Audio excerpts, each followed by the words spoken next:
Hey guys, thanks for tuning in. I'm here at the Hidden Gym in Allen, Texas. I'm Joe Miller from First Detachment, and we're really excited. We have an educational seminar for you today. We have our founder, Justin Harris, is here to talk to you about nutrition and performance training, as well as Team Troponin with Dani LaMartina, a physical therapist and elite level powerlifter and bodybuilder. Her husband, David LaMartina, is here as well, elite level powerlifter and bodybuilding competitor. And we also have elite level IFBB pro Steve Kuclo here to share a lot of tips and tricks and answer all of your questions and provide some really valuable educational content. As you can hear, kind of the energy is really picking up here. We got a full house, so we're going to go in and check out the seminar now. Come join me. All right, we're going to start, guys. Just going to give you kind of a brief overview. If you don't know who we are, so my name is Joe Miller. I'm with First Detachment. Little kind of funny side story of why is this little guy here with all these massive people. So about 20 years ago, I used to compete actually with Justin and Steve Kuclo. Was one of Justin's OG nutritionists on Troponin Nutrition. If anyone's ever seen Project Super Heavyweight, an old video we did years ago. My pants are in yeah, no, Joe had just started at Lifetime. He was the third workout partner who missed out on all the fun. But. So a little bit about just kind of overview with the crew here. So, First Detachment, we're a supplement company, but also a really educational focus, and that's why the partnership with Team Troponin kind of works. So you have Troponin Nutrition, Team Troponin, and First Detachment all together. We've all kind of known each other for a long time and wanted to do something together.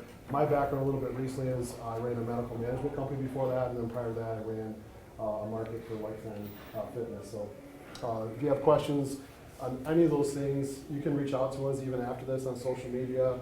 We do have a podcast and YouTube channel at First Detachment to find it really easily.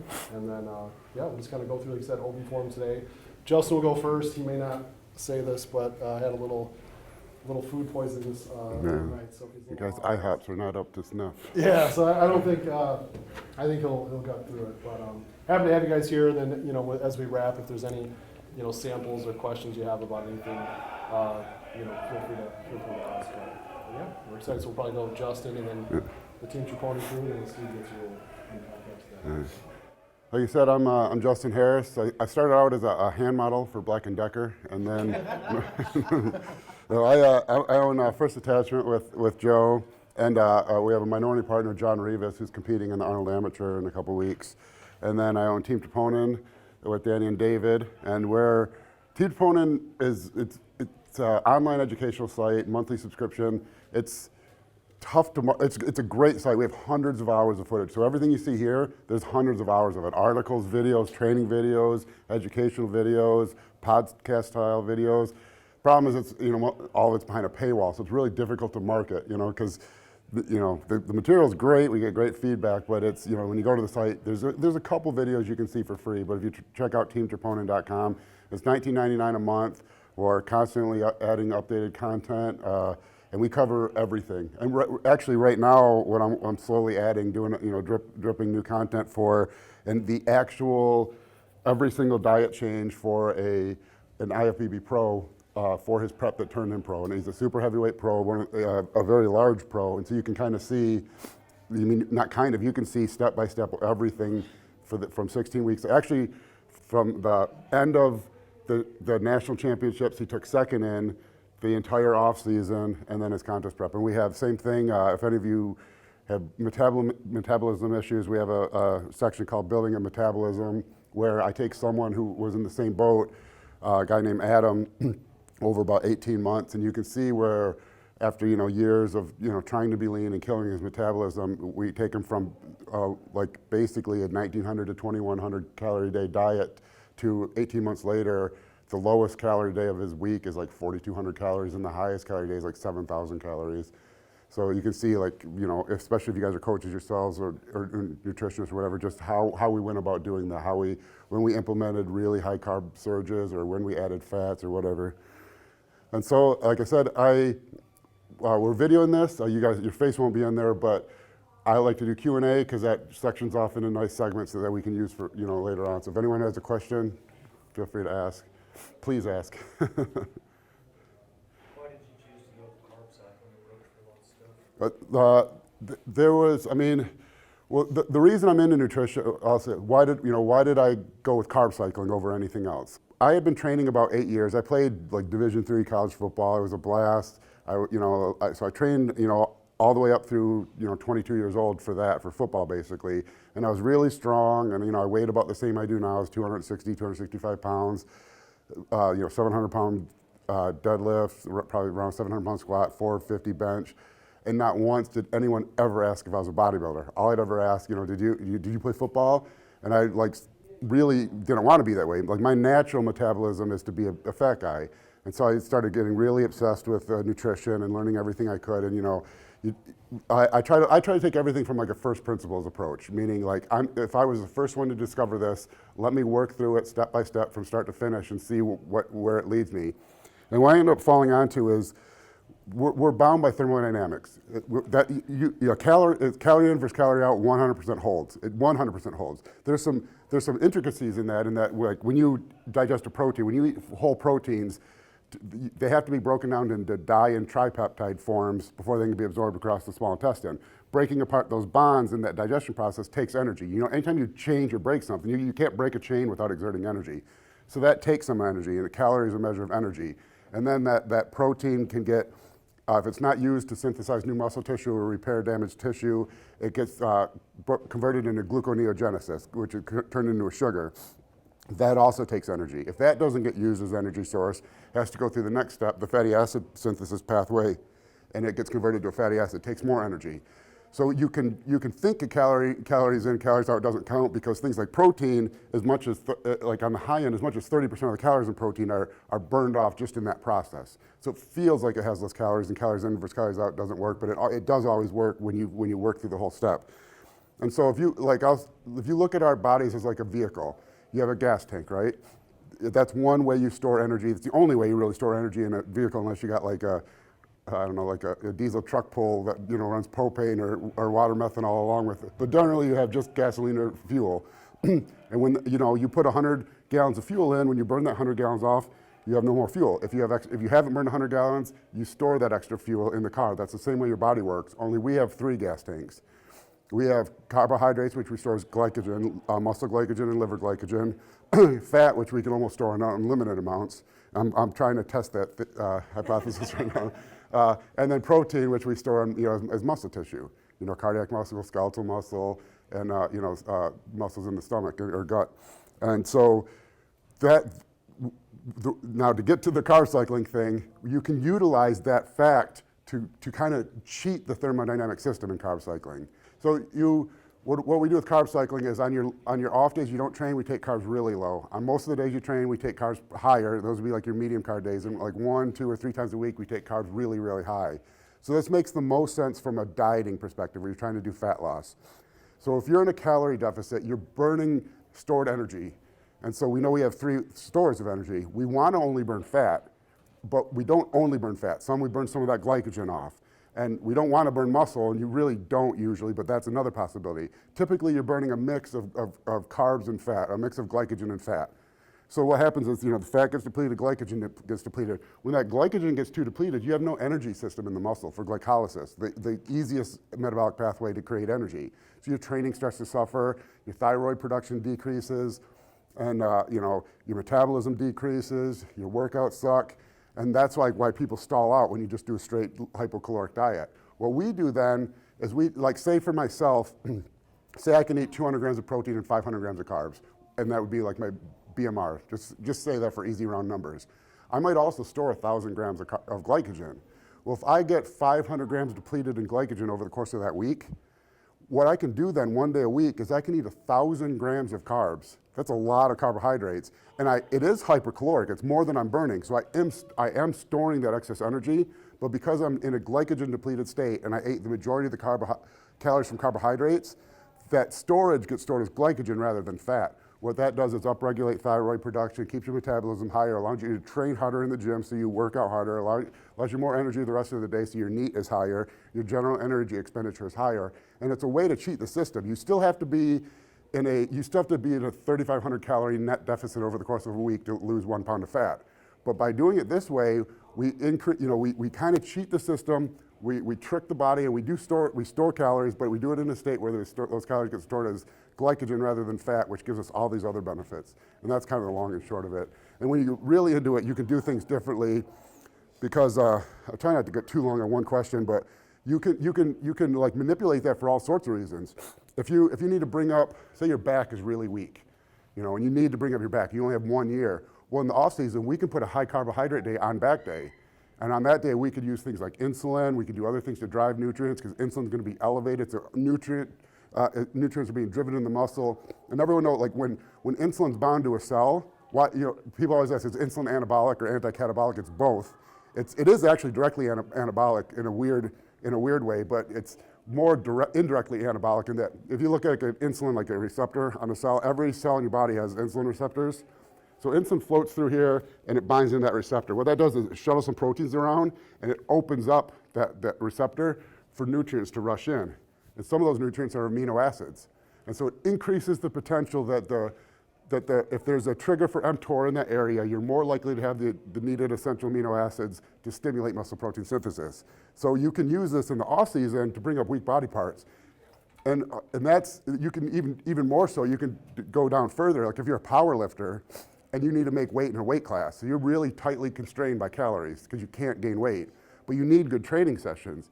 What we can do then is rather than put the high day on that training session, if maybe you really need to bring up your squat, we have the high day the day before that session, so you're loaded with glycogen for that really important day, but because we have calories lower the rest of the week, we're still thermodynamically constrained in the net calorie output for the week. So we stay in our weight class and we're still able to have really good training sessions on the important days. And it's just, a number of things like that.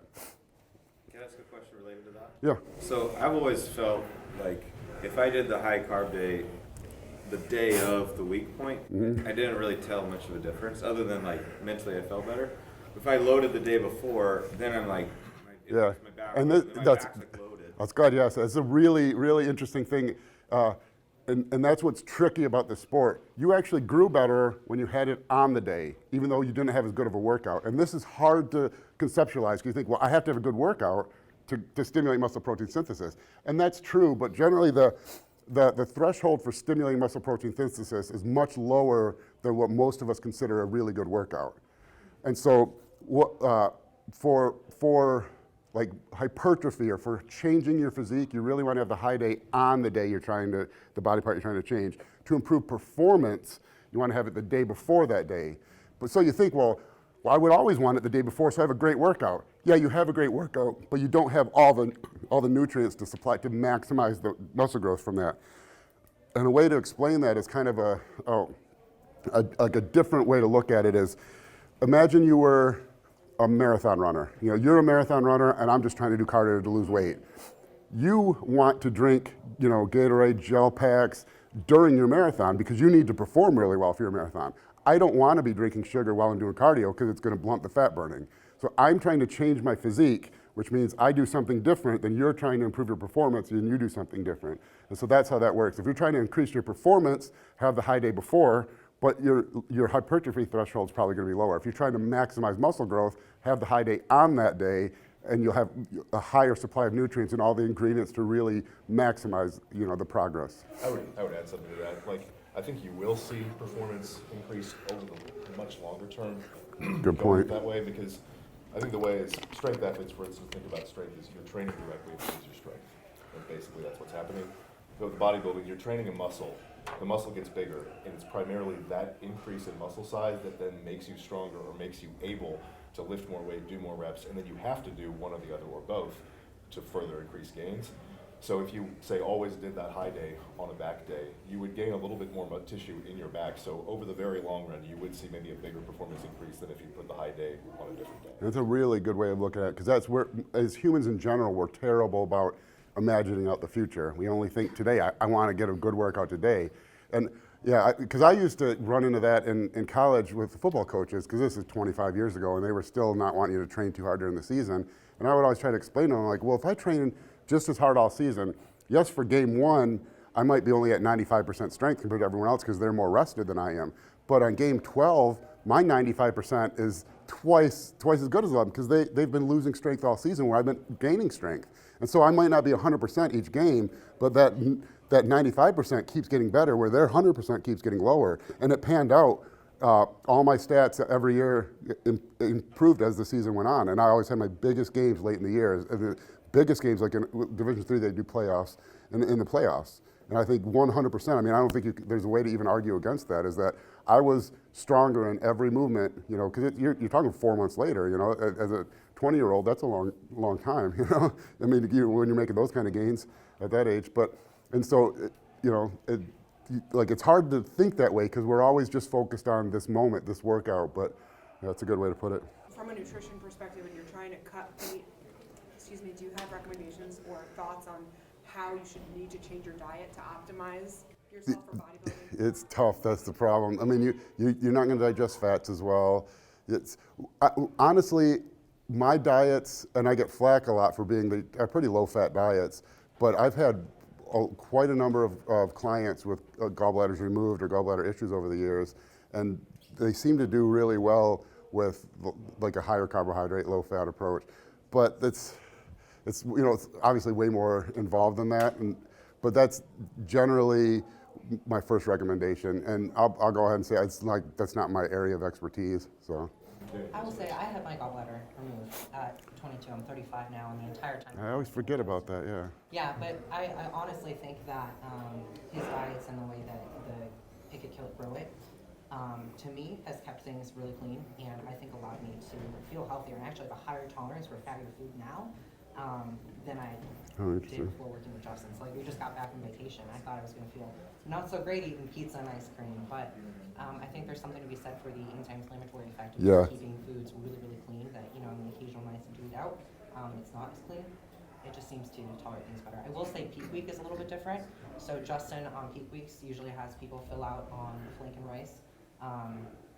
Just because the intramuscular triglycerides fill you out a little bit better, and there's less of a water retention issue with that. And I just tend to find that I have to be a little bit more careful with flank, but even every peak, I've had more and more flank relative to gym. So just interesting to know.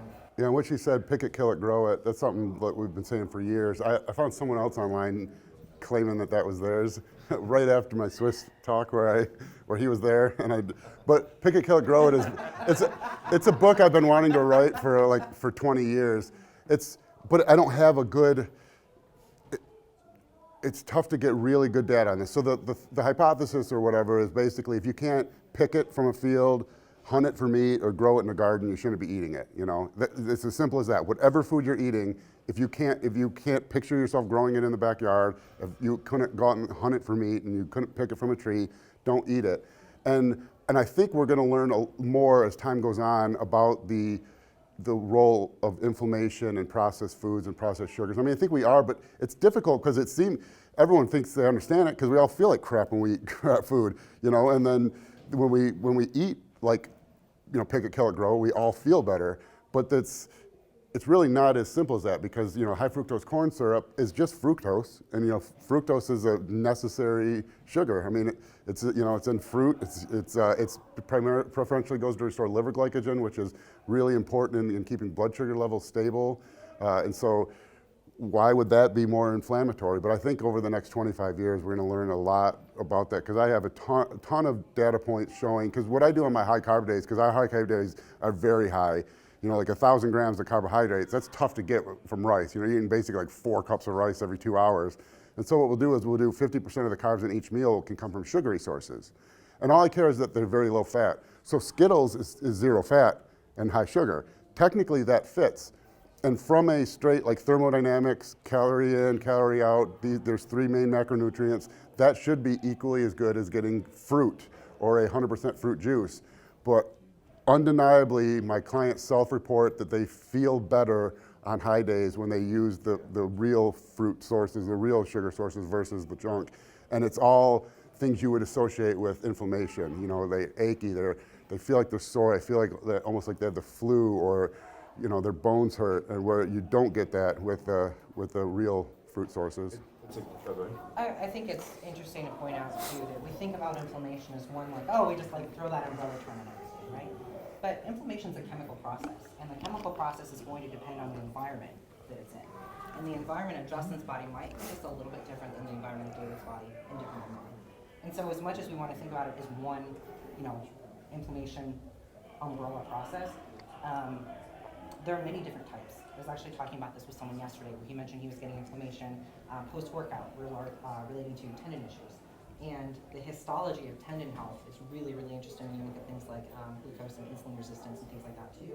So as much as we might want to just say it's inflammatory oriented, you might find that you feel better or worse even on different clean foods than another. Because at the end of the day, there's still different foreign bodies, and your body is still going to look at this molecule and figure out what to do with it, and how the bonds are broken down and things like that. So just kind of food for thought there too. It's interesting what you said about people feeling sore, especially because I've actually heard a lot of people say the same thing about high carb days. They'll say, well, I'm getting all this food coming in, I should be recovering the best on this day, and yet I'm always sore after the high carb days. I think maybe a little bit of that has to just do with the big pump that you get, maybe your fascia stretching, maybe that leads to soreness. But I have noticed the exact same thing that Justin talked about, where it seems like it would be difficult to get in 1,000 grams of carbs from rice and fruit. And the first couple of times maybe it is, but those foods generally digest so easily that if you give it a couple goes and you stand being full the first couple of times, it really just starts to digest much better than, say, Skittles or even fruit juice and things like that. And you generally feel much better in the long run. So, I've gone to just basically having rice and some dried fruit. I feel vastly better than if I Yeah, dried fruit especially.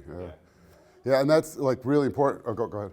Well, you were just talking about carb cycling just in the context of being in a calorie deficit. Do you follow the same approach if you're in a surplus? Do you It's a different. Yeah, it's a different approach though. So typically, as just a real rough general rule, the dieting is more extreme. So your high days are actually higher typically in a diet, and often get higher the deeper in the diet you go. And sometimes when you get really depleted, we'll even do unlimited high days here and there. But in the off season, it's still there, but it's much lower because we're going to typically I try to get 2 at least, and sometimes 3 high days in a week. If you're like David will get to, someone his size will get to 3 high days a week. We're not going to go twice the calorie count of his other days at that point. So it's still the same. And typically my first line of defense is the high day goes on your heaviest training day, which would be a leg day. If you have a second high day, it's going to go on the next heaviest day, which would be a back day. If it's a third day, I want them non-consecutive. I don't want 2 high days in a row. And then so you get some leeway there, and you can pick a body part, a weak body part. But it's the same approach, still on the training day. It's just less of an extreme fluctuation. Go ahead. So I've never in my life been a big eater. Dieting's really easy for me. Growing gets difficult. Yep. Being able to stomach the food required to do it. And David knows, I got up finally before Christmas to 2:38, and then got sick, and it's been hard to build my digestion and appetite back again. What do you do to help people who have a hard time eating a lot of food get to where they can easily? It's the opposite you'd think. So how do you get someone to improve their appetite? And that's really important because that's everything in adding size. Getting big is actually really simple. It's not easy, but it's very simple. There's 2-step process. Step 1, teach the body to eat more and more pick it, kill it, grow it foods without getting fat. And then step 2, just get brutally strong in the gym in a bodybuilding rep range. It's that simple because I can guarantee when you're squatting 500 for 20, eating 7,000 calories a day and not fat, you're going to be huge whether you want to or not. I mean, so it's a simple path. It's hard. So it's very important so how do you teach the body to eat more and more food? Well, for some people it's metabolism is the holdup, and for some people it's appetite. And so what you actually want to do is probably the opposite of what you think. You want to stimulate the appetite. And so what I do in a case like that, sorry, my nose is running, is we would take your low days actually very low.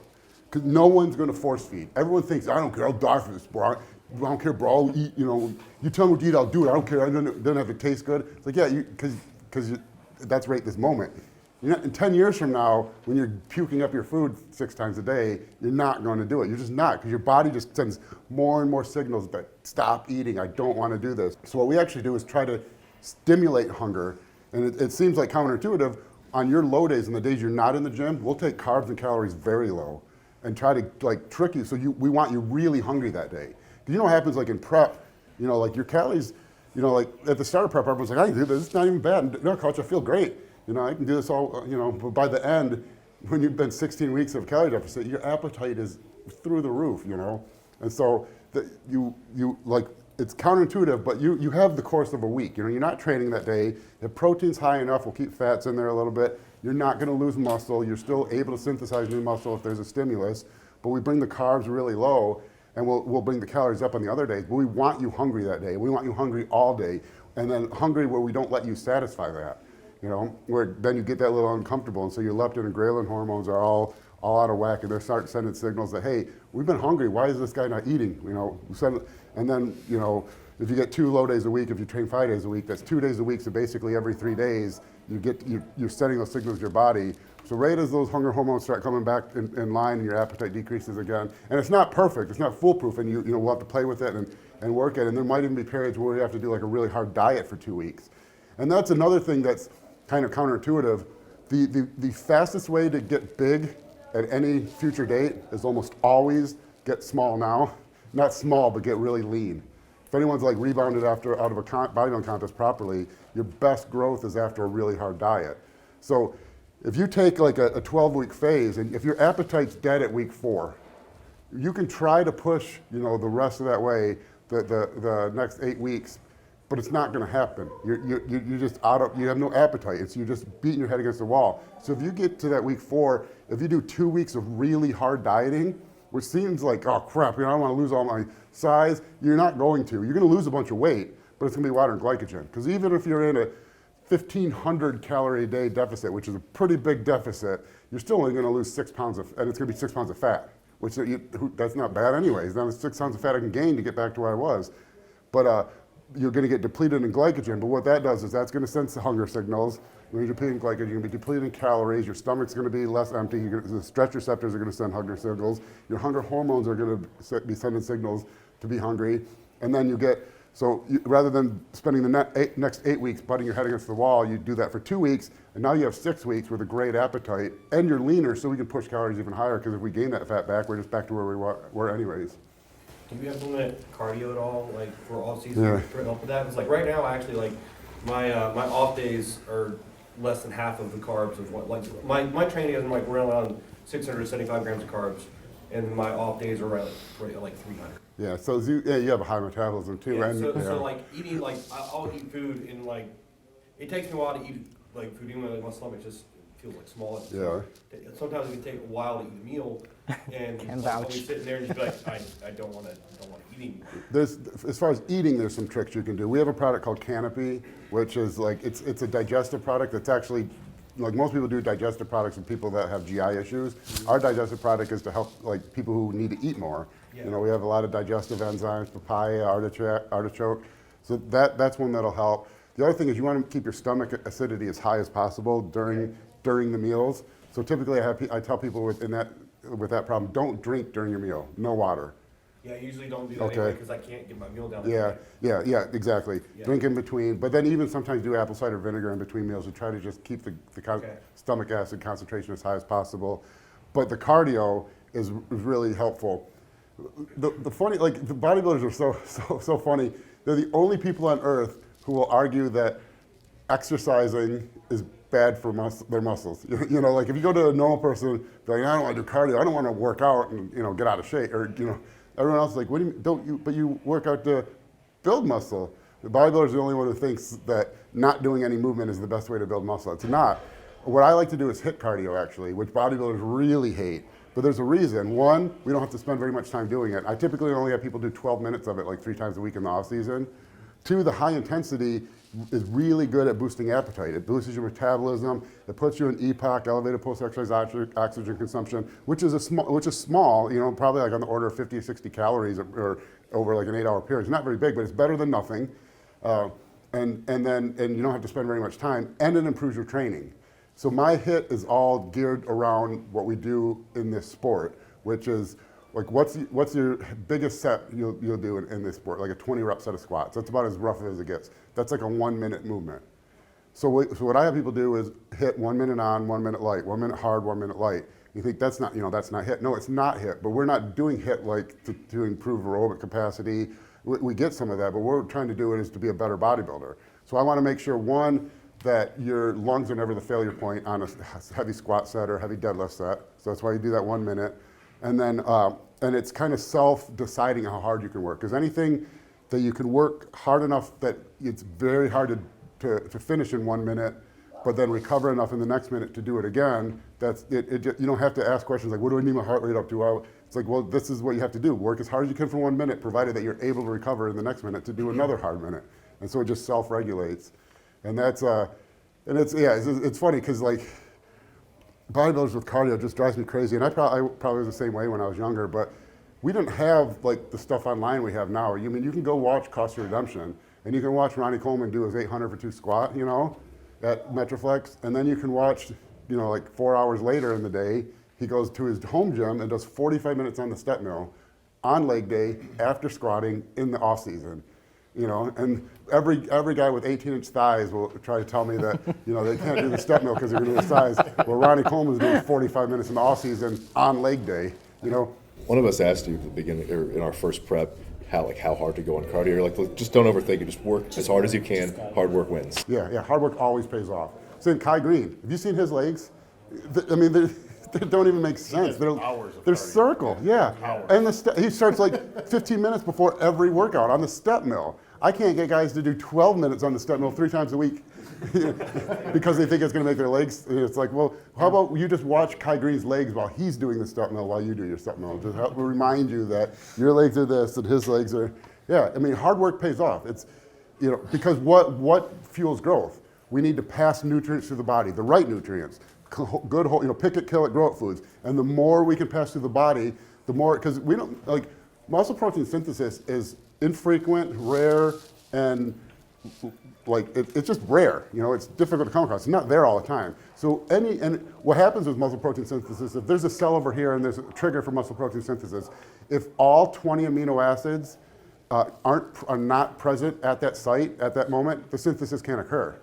It has to. So and then you know, there's the 9 essential amino acids that you have to get in the diet. So if they're not there, so what you're trying to do is always pass good nutrients through the body. So there's a never-ending supply of good whole, and that's really why like the 6 meals a day. It's not that it speeds your metabolism up or anything like that. It's just that it more likely guarantees that the nutrients are there in that rare case when muscle protein synthesis occurs. And cardio lets you eat more. Cardio lets you digest things better. And yeah, bodybuilders are the only one in the world who will make the argument that they don't want to exercise too hard because they'll lose their muscles.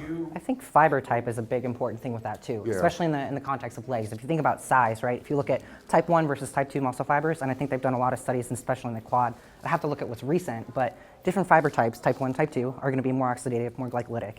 And so if you're stimulating that system, and we've talked a lot about basically laying a foundation, whether it's through the high carb day, and really kind of laying the scaffolding, you think about the changes that are going to come with cardio.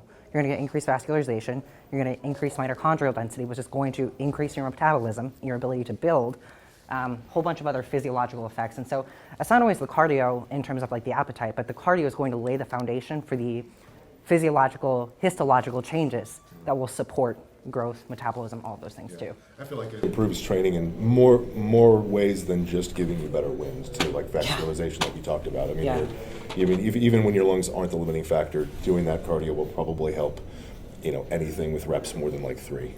Yeah, and even like as far as like the vascularization stuff, it'll make you bigger because like most of muscle is not muscle. You know, you take a pound of steak, that's muscle. You know, muscle with the water, glycogen, blood vessels, everything. You know, fluid volume. Dehydrate that down to beef jerky, that's muscle. You know, so you have a pound of muscle. When it comes to beef jerky, which is actually the contractile tissue, you have this tiny little, you know, piece of beef jerky.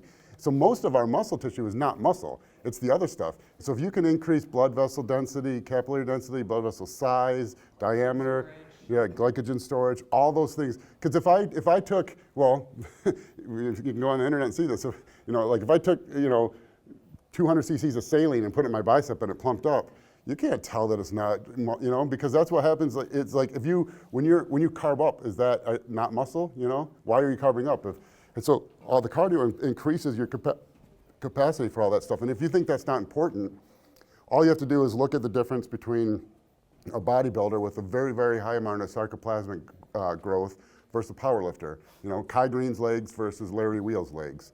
Larry Wheels probably has more myofibril tissue, contractile tissue in his quads. I mean, maybe not. But Kai Green's are obviously much, much bigger. And you can see that across the board with powerlifters, you know.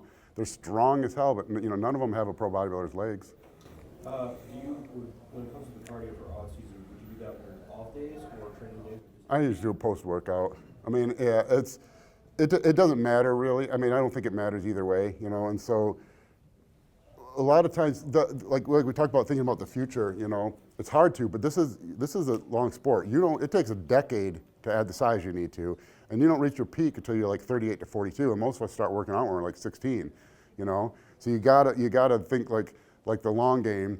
And so even if like doing it on off days, fasted or something like that was better, you have to think, I have to do this the next 20 years. You know, whatever I'm doing, I have to be prepared to do this forever. You know, we always want to do the perfect thing right now, but then that perfect thing's difficult to keep up for 20 years. So I usually have people just do it post-workout, get it over with, 12 extra minutes in the gym, you hardly even notice it. Whether it's better or not, it's something you can keep up. When you're struggling to get food down, how do protein shakes fit into your pick it, grow it, kill it formula? So protein shakes, how do protein shakes fit in with pick it, kill it, grow it? They really don't, but you have to do what you have to do. You know, they're probably not ideal, and why are they not ideal? And this is a fun numbers game. And when I said earlier, when you'll say something and you think you explain it really eloquently, and then you'll see the comments and people don't understand it at all. I have a video explaining the rate of muscle growth, and all the comments are, yeah, this is completely wrong. Yeah, that doesn't make sense. Well, basically all I'm doing is explaining that all I'm saying is 500 grams is 1.1 pounds. That's what people are disagreeing with. It's not like that's a defined fact. But anyways, muscle growth is, wait, what was the question? Protein shakes. Okay. So muscle growth doesn't happen very much. How rare is it? Like most of us eat 300 grams or more protein a day, right? Well, like if we ate 453 grams of protein a day, we're eating a pound of amino acids a day, basically, you know? And so if we were actually using all of that to build muscle, we'd be gaining a pound of muscle a day, 365 pounds every year. By 2.5 years into working out, you'd have gained over 1,000 pounds of muscle. So we're not gaining that much. So what's a rapid growth rate? Would someone say, we said it takes 10 years to reach the peak, you know, like gain all your size. If I said gaining 200 pounds of muscle in 10 years, that's a pretty good growth rate, right? No one's done it, so it's gotta be pretty good because no one's ever grown that fast. But to gain 200 pounds of muscle in 10 years, if you even that out and divide that by the number of days, months, weeks, years, and hours, that's 1 gram of protein synthesis per hour. 1 gram. That's it, 25 grams a day. You eat 500 grams of protein, if only 25 grams of that turn into muscle, like a tiny, tiny fraction, 0.05% or whatever, 0.5%, you gain 200 pounds every 10 years. So hardly any of that's happening. So now how does that correlate to protein drinks? Well, we want slow digesting foods. We want nutrients always through the bloodstream, and like protein shakes typically aren't. So like a whey isolate, so everyone's like eating steak, right? And then thrown up like 8 hours later, and there's chunks of steak in there. I have like very close understanding of that right now, because that was me this morning, you know. Because I mean, I ate what? You know, I ate at like 11 o'clock at night. It's, you know, it's 6 a.m. and I'm throwing up steak, you know. So that means that steak still had hours. It might be till tomorrow before all of those amino acids were utilized. So that means a constant supply of amino acids. Now, whey isolate might digest in an hour and a half. So if you have a 50-gram shake and it's gone in and out in an hour and a half, even if you were growing at 200 pounds every 10 years, you know, I've been training 30 years. That means I would have gained, you know, 600 pounds of muscle at this point if I was growing this fast. You only get to use 1.5 grams of that protein shake to actually build muscle. That's why I don't like them. But 1.5 grams is better than nothing, you know. But it's just they're just too quick. Yeah, anecdotally, the only time I think either of us has used whey since starting to work with Justin would be the post-workout meal on high days, especially on a scheduled crunch day where I'm going to be needing to eat another 150-gram carb meal in like 2 hours or less, because then I want it to digest that fast, because I just have to eat again to get all the food in. I don't have that problem. Female metabolism. For whey isolate, what about in regards to whey concentrate or whey casein? Same. Well, casein would be better because it would digest more slowly. And now this is splitting hairs, but not really, because I'm saying just eat meat and rice. You know, we have a shirt, steak, rice, repeat. You know, chicken, rice, repeat for a reason, because that's all this sport is. Sport is basically who can eat meat and rice every 3 hours for the longest number of consecutive years and still not dread eating. I mean, right? Like, it gets hard to eat after a while. You know, when you're young, your appetite's high. when you're 285 pounds, 290 pounds on stage, it's a lot of meat and rice, but that's all the sport is. Everyone, when we start working out, we think it's working out, train hard, find the perfect workout, find the perfect way to bench press. No, it's who can eat meat and rice the most consecutive number of meals every 3 hours. But it is really simple, but you're probably not going to notice a difference. Like I don't believe you'll notice any difference between whey isolate, whey concentrate. You have one person drink one whey isolate shake a day and one person drink one whey concentrate a day. 5 years later, and if every other meal they did was equal and they had the same genetics, you're probably going to look about the same. But like a casein, probably better because it digests more slowly. And at the end of the day, you have to get the calories in. So if it comes down to either on drinking a whey shake or not eating, you got to have the shake. But it's just probably not ideal. You got the next question? Yeah, just kind of touching back on like when people are having difficulty eating. Obviously, that's like a gut involvement, but also like a nervous system state. So if at all, like combining all the methods you kind of talked about in terms of like, tricking the system into eating more, but like while they're eating, if they're having a difficult time, like working on breath practice and things like that, like expanding and putting yourself in a state of rest and digest versus some maybe overactive. Yeah. Well, you can. I'll do real quick, and then let you get in the nitty gritty. I mean, if you're like, what was the exact? Like how to eat, like get food down, you know, like nervous state, breathing, things you can do while you're eating to actually improve the eating. And I'll just say, I'll let Danny explain all the science. I'll just say, like, I like to break things down to like real simple, obvious terms. If someone breaks into your house and you go straight fight or flight response, your mouth gets dry as hell, you know, and there's no way you're eating anything, you know. So obviously that heightened state is not good for digestion, not good for eating, not good for appetite, you know. And if you're like just sitting around lazy, everyone does this, you know, sitting around, I don't know, you know, smoke a J at night, and you're all calm and relaxed. Your mouth is like nice and watery, and you can pound food, you know. So like, I mean, obviously that plays a role. So that was a really, really great question. What Dante's referring to is basically the ability to shift into a sympathetic or parasympathetic state. We think about that as like two totally separate boxes, but if we had a good job, think about it as a pendulum. And rather than thinking about one or the other, everyone's going to have a little bit different kind of state of optimal, I don't want to say level of like arousal, because that makes it sound like you have to get amped up, but everyone's going to have a really good sweet spot at which their body is kind of optimally functioning, for lack of a better word. You don't want to be sitting there totally parasympathetic, because then you're also not going to feel the need to like care for yourself, and hunger can actually dip a little bit. You also don't want to get super ramped up, like Justin was talking about, because then your body's last desire is to think about eating, building, storing, all of that, if that makes sense. So I think that rather than thinking about the sympathetic versus parasympathetic as two separate boxes, think about the pendulum. Think about the state at which you feel the best, because everyone's state is going to be a little bit different. I can tell you Dave's is way different than mine. Probably different than Justin's too.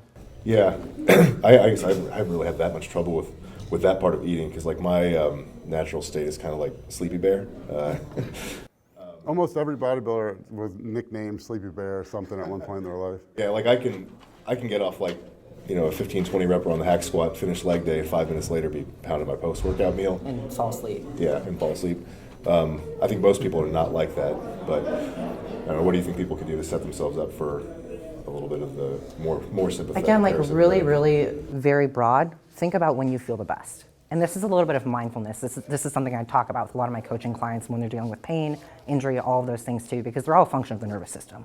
So you want to kind of think about and be introspective enough to think about the state at which you feel, for lack of being redundant, your best, which is going to be different. Think about the times you're most relaxed, the times your brain is the clearest, the times you have the best thoughts, best creativity, and that's probably the state of mind or your state of optimal level of arousal at which your systems are going to be firing kind of all systems go, rather than being stuck on one end of that pendulum. Because being on one end or the other for anything is probably not a good sweet spot to be. Does that make sense? You can almost, there's a reason like the meathead stereotype exists, and it's a real thing. I mean, it's like cast in a pejorative light, but it's the type of person who's going to succeed in the sport is the type of person who's not like nervous, not stressed all the time.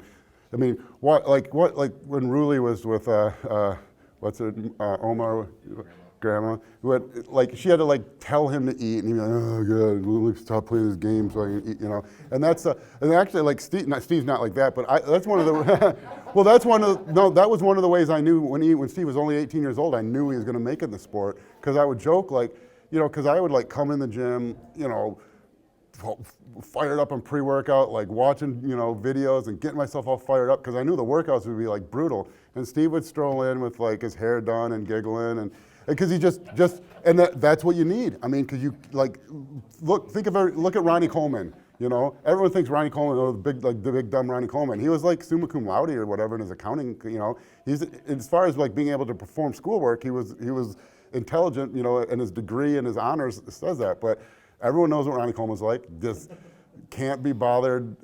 You know, and that's what you need. I mean, there's a reason those people succeed in this sport, and there's a reason the people who stress and worry and like nervous about everything don't, because that's your body's not trying to grow. Maybe a little bit separate from appetite too, but I was talking to Branch a little bit yesterday, and we were just talking about some people that we both know and how he brought up a really good point, that the people who succeed not only in the sport but with kind of everything in life are the people who are most grounded, most level-headed, and not so myopic in their one thing.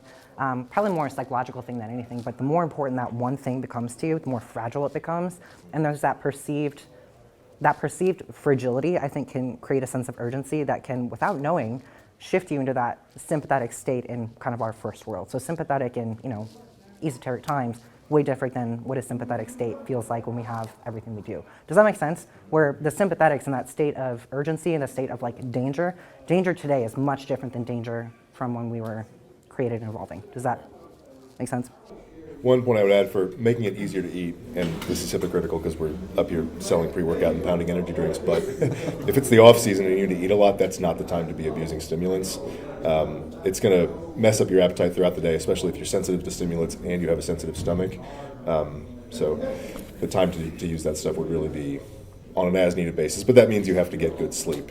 It means you have to make time for sleep. So it's not always a reality, but if you can, save the stimulants for when you really need it. Yeah, you always have to make concessions, and that's another key part of the sport is what you concede. You know, if you're using pre-workout as a crutch, you slept 12 hours and did nothing but play video games for 4 hours before the gym, and you take a pre-workout because you want a better workout, you're probably not helping yourself. You know, but there are times where you're exhausted, you haven't slept. You know, it's either I need something to get me woken up, or I might as well not even go to the gym. You know, use things for their purpose, and it's important because it's easy to get in a rut. I mean, that's how addictions happen. You know, no one like, this is like a total sidetrack, but nurse anesthetists is,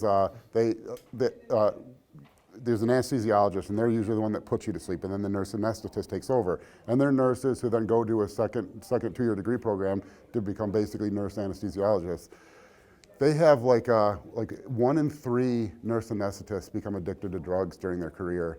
And it's the concession thing. It always starts out as, you know, they worked a double shift, and they didn't even get home, and they got called back in for an emergency surgery, and they were on schedule for the next day for surgeries, and that ends up being like a 36-hour shift, and they have to be vigilant, they have to be awake, because if the patient dies in the operating room, they're screwed, you know. So it's always, you know, and I read something about this years ago, but they all had like the same thing. It was like, you know, it was that situation, and you know, they gave the patient morphine or something, and the doctor called for 10, and it was a 20 milligram vial or whatever. And so they were like, I'll just set that aside. It'll perk me up before the next one. Otherwise, there's no way I'm going to make it. And then it just snowballs from there, you know. And it's like, obviously, this is different than stealing morphine from the hospital, but it is, you know, a similar thing is that you're utilizing something as a crutch, you know, and use it when you need it. Don't let it become an addiction. Yeah, switching gears to. Going back to the caffeine for like the off-season sake, is it more of a GI issue or is it a neurological issue for why like, you shouldn't have too much caffeine? Well, I would say the GI issue is stemming from a neurological issue, because it's going to affect really like the nervous system. Would you agree with that? Yeah. Well, so like caffeine, how does that affect appetite, and how caffeine actually works? I got called out by this. Actually, someone who went to the same undergrad I went to, but it's not technically a stimulant. It's really weird because there is some, like beta agonism, ephedrine, beta 2 receptors. Clen is a beta 2 agonist. Beta agonism kind of ramps things up in the body. There's 3 types of beta receptors. There's beta 1 in the heart, beta 2 in the lungs, and beta 3 all throughout. Well, when they study caffeine in rats, there is beta agonism. but it's beta agonism that ends up going through beta. No, yeah, it could be, but yeah, it's like the opposite. That's the adenosine aspect. So it's like beta, like animals, their active brown adipose tissue would be like beta 3 activation, and when mice or rats take caffeine, it does stimulate that. But for humans, it is technically beta agonist, but it's almost all beta 1 agonism. Like, Jesus, it's like heart rate, you know. So no one really knows with humans. It doesn't seem to be truly like stimulatory. What it is anti sleepiness. The adenosine in your body, adenosine receptors are like the sleepy receptors. Caffeine blocks those, and so it like tricks you into thinking you're not sleepy when you are sleepy, you know. And so in that case, it's like it's basically like sending your system into haywire, you know.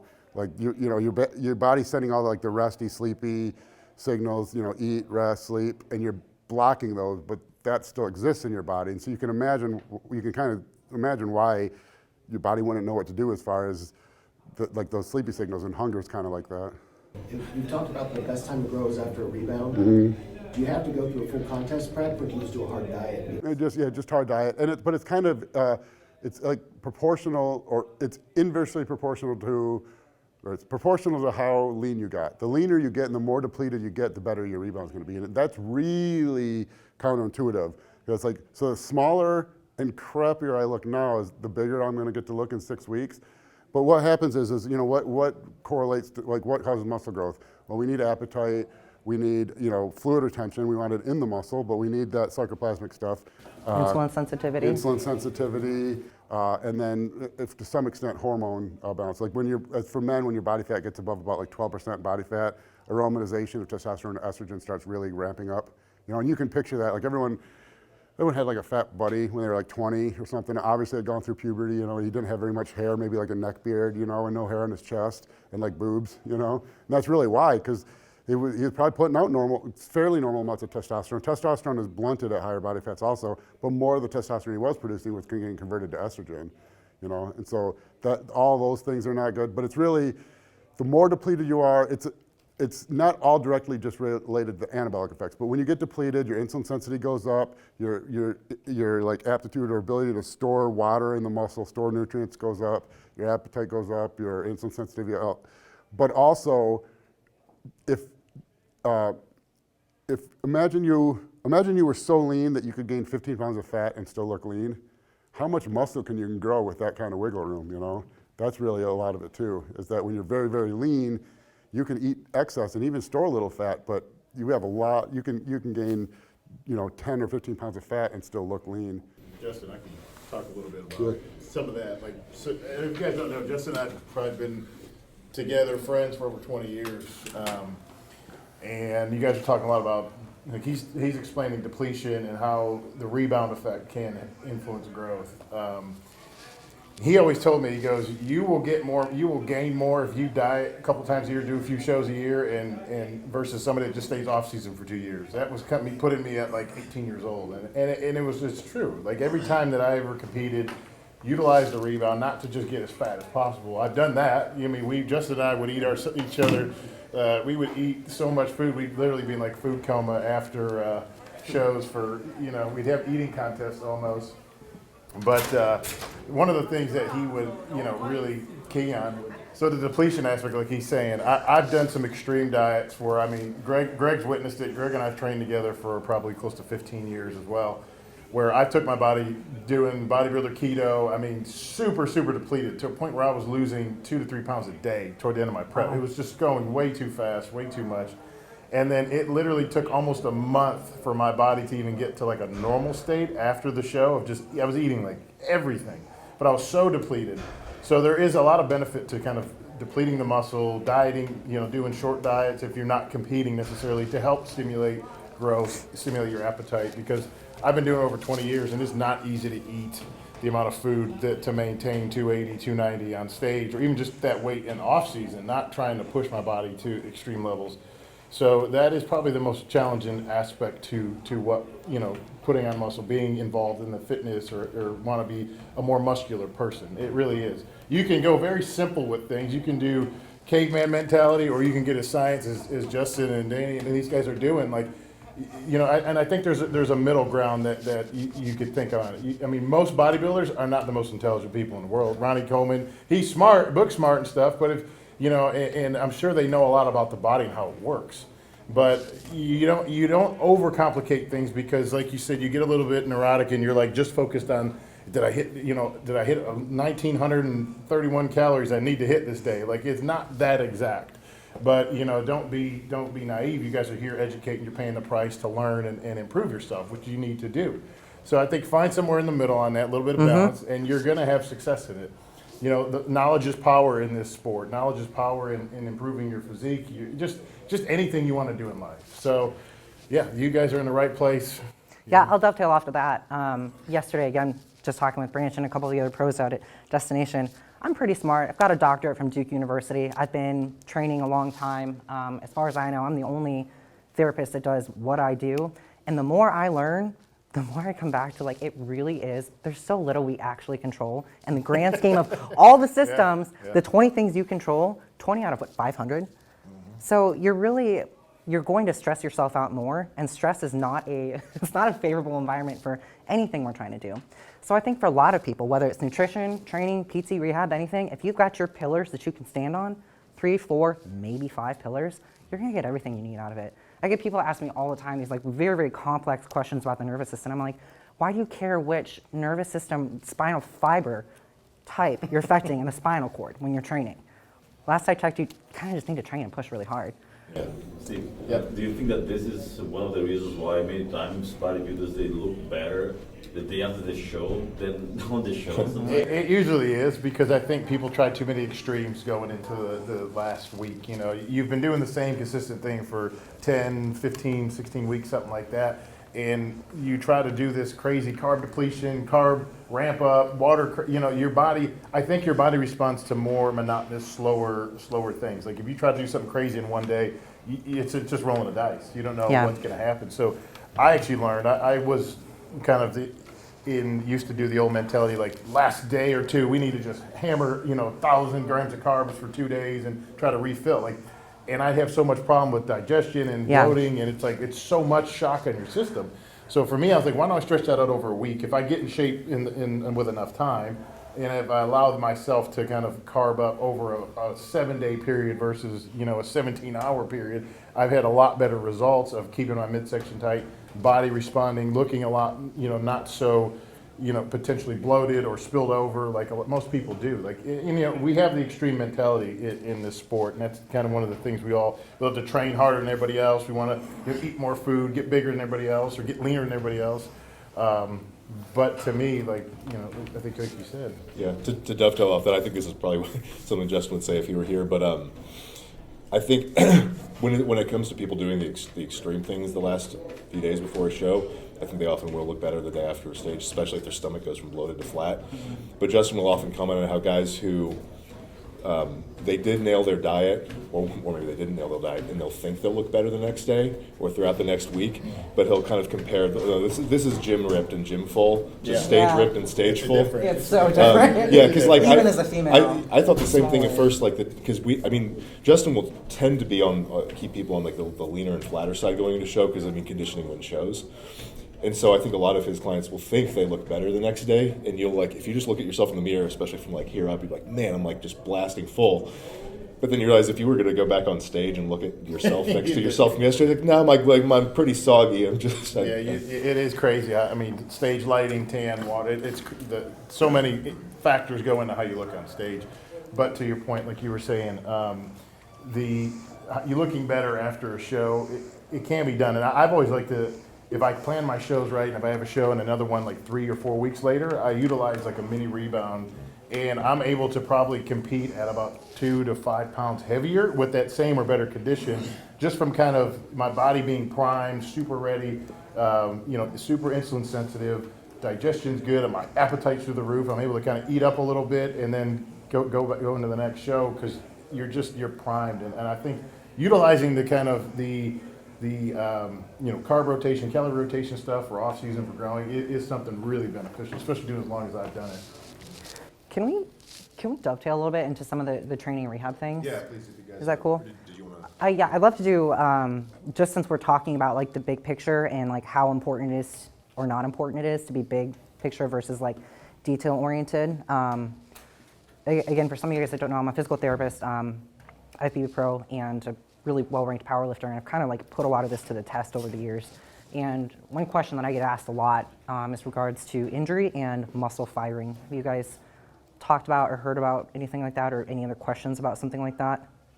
So for me personally, I'm constantly tightening my hamstrings, but I don't think it is necessarily related to my hamstrings. I think that it stems from issues in my neck and in my back. And so just curious on your, I guess, advice and thoughts on like just how everything is truly connected, and something that's hurting you like at your, in your calf or ankle actually could be fixed or helped by doing something else Sure. that you think might not be related. Almost coming back to like, can we actually connect point A to point B without just throwing the scapegoat? It's all connected on there. Yes, and how to actually try to target the problem areas, not knowing where that is really originating from. Okay, right on. And then you mentioned shoulder. What did you have done, if you don't mind me asking? Separate AC joint, torn labrum, Oh. infraspinatus, torn infraspinatus, complete full thickness tears, and then Wow. I'm trying to think. Was that traumatic or was that like over time? No, it was an acute incident. Okay. Do you mind writing that down too, acute versus traumatic tears? And Dave and I have talked a lot about injury. He's so good at taking my nerdy brain and making it really condensed. So if there's anything that I say that makes no sense, just kind of do dinner plate eyes and he'll clarify I have that. For injury, but it's for Steve. How you stay injury free? Because I think Steve is one of the few athletes that never saw injury at all. Nothing major. I mean, I have nagging injuries for sure. I mean, tendonitis here and there, like elbows hurt. I've had the same issue with, back, just years of training, heavy squats, deadlifts, that kind of stuff. Like, there's wear and tear in your body, your joints. So, I've had compression through my discs, this space, to a minimum where nerves are not happy, when you're loading it. So, to me, I've kind of shifted my focus into regenerative therapy for myself now that it's way more available with stuff like PRP, stuff like stem cell, doing stuff like physical therapy, chiropractic, massage. That's all very important, like on a regular. It's almost like just changing oil in your car. You got to do it. Your car's going to run longer. But now the ability to have stem cell therapy, which I've had, and I've had a lot of success. PRP therapy, I've had a lot of success. Just kind of I'd rather go that route instead of just jab myself with, corticosteroids or, stuff that just masks really what's going on. I'd rather repair it. And I think if you do that, and it's not a cheap endeavor. It's not something, hey, for $100 I can get this done. It costs money, but in the long term, it keeps you healthier. When I did stem cell injections in my back, it was like L4, L5, S1. I had injections done, and it helped kind of regenerate the disc space in my lower back. And I was 35 when I had it done, and I felt like I was 25 again within a few months. And it was like, man, I'm a believer it does work. So there's a lot of new therapies out there, stuff's coming out. And if you're fighting injury, or even if you're not, you don't realize, but I always joke around with Greg, like doctors, you want a doctor appointment, and they say, what's your pain level? I'm like, I live at a 5. Baseline is 5, so I'm never 0, but you're just used to, your 0 is a 5, and then, when you're at a 9 or 10, it's like, you're like, damn, this shit hurts. When normally a 5 will cripple most people because they just don't have a high pain tolerance. But if you're in the gym training hard, you can tolerate some pain. So I'm a big believer in utilizing regenerative medicine at this point, and I think if you do that, you're going to have, like I said, even if you're not, your body's still going to signal repair. So, I'm a big believer in stem cell stuff now. So I fill you more in if you're interested in that kind of stuff. I was going to ask, do you mind asking where you got that done? The stem cells specifically, because I know in the States there's a little bit of... There's a gray area with it. Yeah, like what they're allowed to do. Steve knows where Area 51 is. I know the right people. No, I know there's from like the jiu-jitsu world, like I've been fighting, or like they have a few places in Mexico and Colombia that they've been using because they're a little bit more free. So like The therapy is available here now, and it's not like you have to go there. So I initially had, the first stem cell treatment I had was bone marrow from my hip. And so they really extract bone marrow, they spin it, get the stem cells, and they inject it wherever you need it. It's just, it's more of a higher quality PRP style. Okay. And I've had a lot of success with it. My dad had bone on bone in his knees at 62 years old, had the treatment done, same deal, and he's having a lot of success with it. So there's that treatment that does work. You know, these doctors can't really advertise it. Like Google will shut it down, and you know, and you can get, they just have terrible advertising capabilities. It's really word of mouth type stuff.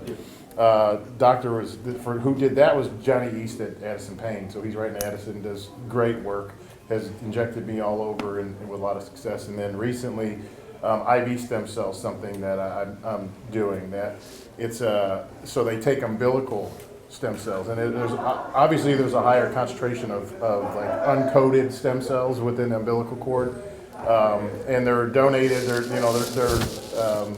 They're not like just aborted fetus type. Is this the amniotic fluid? Okay. Yeah, through the cord. So that is where, to me, your body, if something's wrong, it's signaling, you got signal like inflammation, you got something injured, your body's signaling like you need repair. So if you're doing the IV stem cell, it's going to send the stem cells wherever you need it. That's another new therapy. I can give you information on that it's it's about $6,000, $6,500, and I tell you, like, overall health and how you feel is, you feel like you're youthful again, you know. And I'm probably going to just try to do that every couple of years, just through the, Yeah. It's going to keep me younger feeling, looking, and it's what you see a lot of these celebrities that have access to or had access to it. They look like they never age, you know. And then when they stop it, you're like, oh damn, they really age. But you stay up with it, your body, you know, you could really slow down the aging process quite a bit. And you feel like you recover better. Yeah, your recovery is better. You feel like I feel like I went 10 years back after I did start doing the therapies. Like I feel like I'm at 25 as far as my, injuries and pain and stuff like that. I think what's cool about what you're mentioning too is that, are you guys, if I keep saying the word histology, does that make sense? Are you guys familiar with? So it's basically the tissues. So when we think about injury, everyone says, oh, my back hurts or my knee hurts. And a joint is not the same as a tendon, it's not the same as a ligament, it's not the same as a muscle. So when you're thinking about injury and trying to stay healthy, whether you're trying to train through it or rehab or even just stay healthy, one thing that I've noticed about your training, if you don't mind, is that Steve uses range of motion and movements and implements that work within his body's available range. Like I could do some range of motion and MET testing him right now, and I'm gonna bet he's crisp, which is really cool. I'm probably gonna use Dave here for a demo in a minute, or Ranson. And it'll be a little bit different. But when you're thinking about staying healthy, all of these tissues respond to a little bit different treatments. So a muscle, for example, is going to heal much differently than a tendon. Muscle, you want to make sure let's say you have a muscle tear. You want to make sure you're giving those fibers time to actually come back together and then flooding that area with blood to help kind of allow that inflammation cycle to complete, basically. Something like a tendon, you actually need a little bit of loading to allow some of that collagen to reorganize. So when you're thinking about injury, whether it's, again, something like a nerve, which nerve tissue is not happy. Nerve tissue is that person you look at just the wrong way and they kind of go, oh my God. So tissues respond a little bit differently, and that's probably the biggest thing that I look at when I'm working with people, whether online or in person. Does that all make sense? Okay, so you guys have felt joint pain. Like, you know when it feels like your knees are being crushed. You know when it feels like your hips are just kind of, smacked together. You also know the difference when it's something like, man, I think feels like my quad got kicked by a horse or something, right? So anytime you're dealing with pain, take a step back, come back to first principles. Okay, well, what actually hurts? Does that make sense? Because from there, you can kind of look through some of the mechanics and change your training appropriately. That's a big thing, mechanics, and how the body's amazing at compensating. If something is wrong, or it signals somewhere else a lot of the times. Like, I've had knee pain, but it was coming from my lower back or hip. I'm thinking, God, what's wrong with my knee? I need to go see a doctor. My knees are screwed up. But then I started working on hip mobility and stuff like that, and boom, my knee pain went away. Or, elbow, bicep pain, and it's coming from, my scapula, my shoulder, that kind of stuff. So totally, it's crazy the way, but working with the right people too is important. Like, kind of just spitballing, guessing yourself, you could maybe figure it out, but getting with a great therapist, getting with somebody that's knowledgeable in repairing the body is important. Any questions about that or any additions, Dave? No, I mean, what you said about histology, though, really is key. I think that's one of the things I've appreciated more and more from hearing things from Danny, because a lot of people they'll get an injury and think, well, this area hurts. And they won't really think about why does it hurt and what tissue really hurts. And you can go down a really unproductive road if you don't understand what really hurts. And also, I think another thing she's taught me is that like any injury you experience is probably not as catastrophic as you think it's going to be. Like I mentioned earlier, I was like sleepy bear, but except for when my training gets threatened. And I'd go into like this heightened state of like, oh shit, really quickly, which she's been able to pull me out of. Because really, as catastrophic as an injury might feel, because it impacts the thing that we love, which is training. But you can almost always find a way to train through or train around something. And even something that seems bad, like a really bad, well, I'll say muscle tear, but it's weak, can usually be trained around in a way that you don't really have to make nearly as many compromises and concessions as you think you will need to. And we can look at some of that out there today. One of the things, like really what I do is make training the rehab process. So if y'all have something going on, come grab me and I'll walk you through how you can adjust it, because everyone's gonna be a little bit different case study today. One thing Dave just brought up too is when you have pain and training feels threatened, and it kind of creates a state of internal chaos. That chaos is another one of those things that'll shift you in that sympathetically oriented state. When you're sympathetically oriented, one of the other things that happens is your pain sensitivity skyrockets.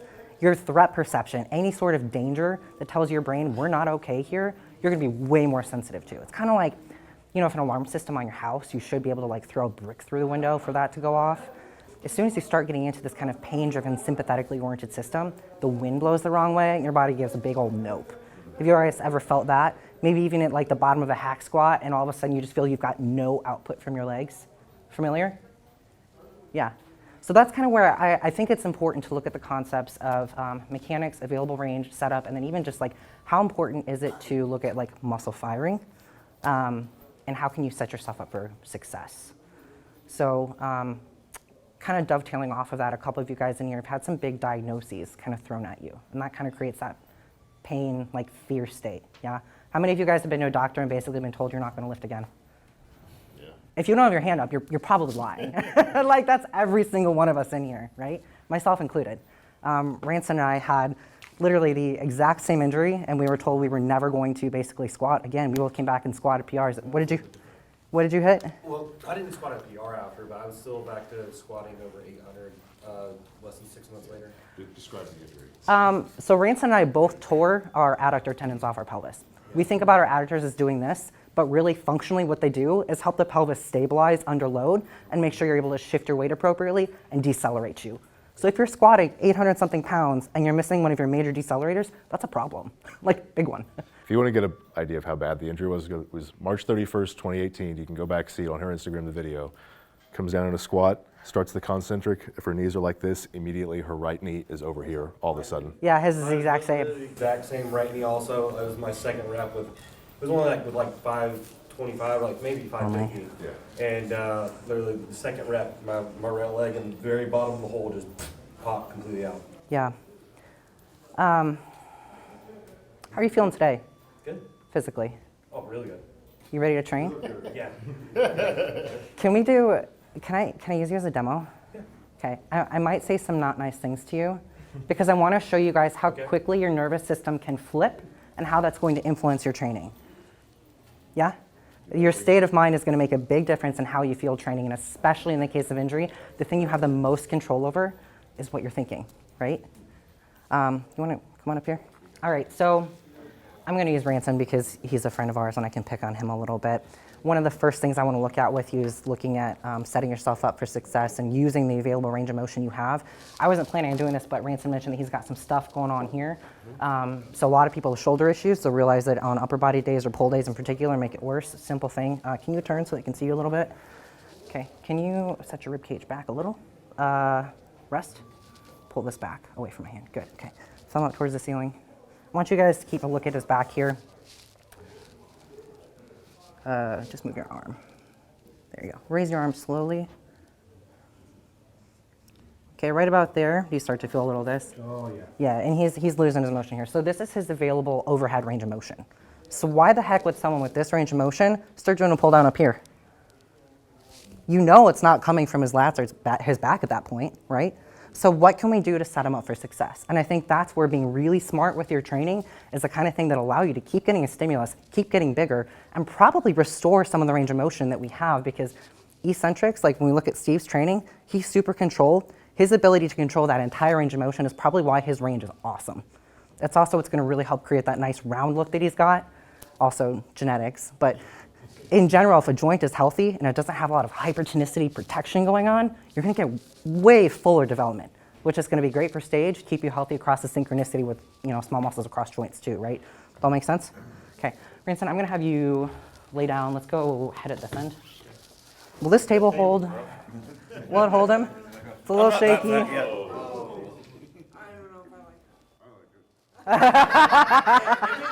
That's the count. Let's have really good entertainment for today. It's your left side that's boogered up? Yes. Okay. Good. Hold here, don't let me push up. Ready and hold. Good. Okay, come on up. Thumb towards the floor. Ready and hold. Good. Okay, we'll try the left side. I'm going to do his lower body too. I'm going to jack you up a little bit after this, and then we'll fix you. All right. Okay.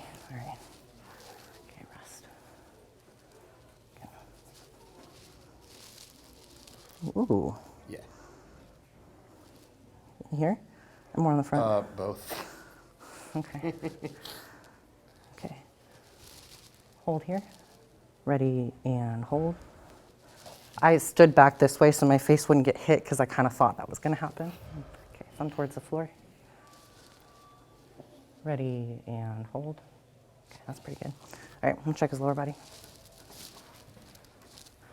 So I've been watching Ranson train. I kind of know how his pelvis moves, which means I get to geek out over him a little bit, especially on the hack squat. His setup is so different than Dave's. So your anthropometrics, how your body is put together, is really going to be the thing that allows you to optimize your training. Not to sidetrack, but I think that's one of the most important things you can say about training.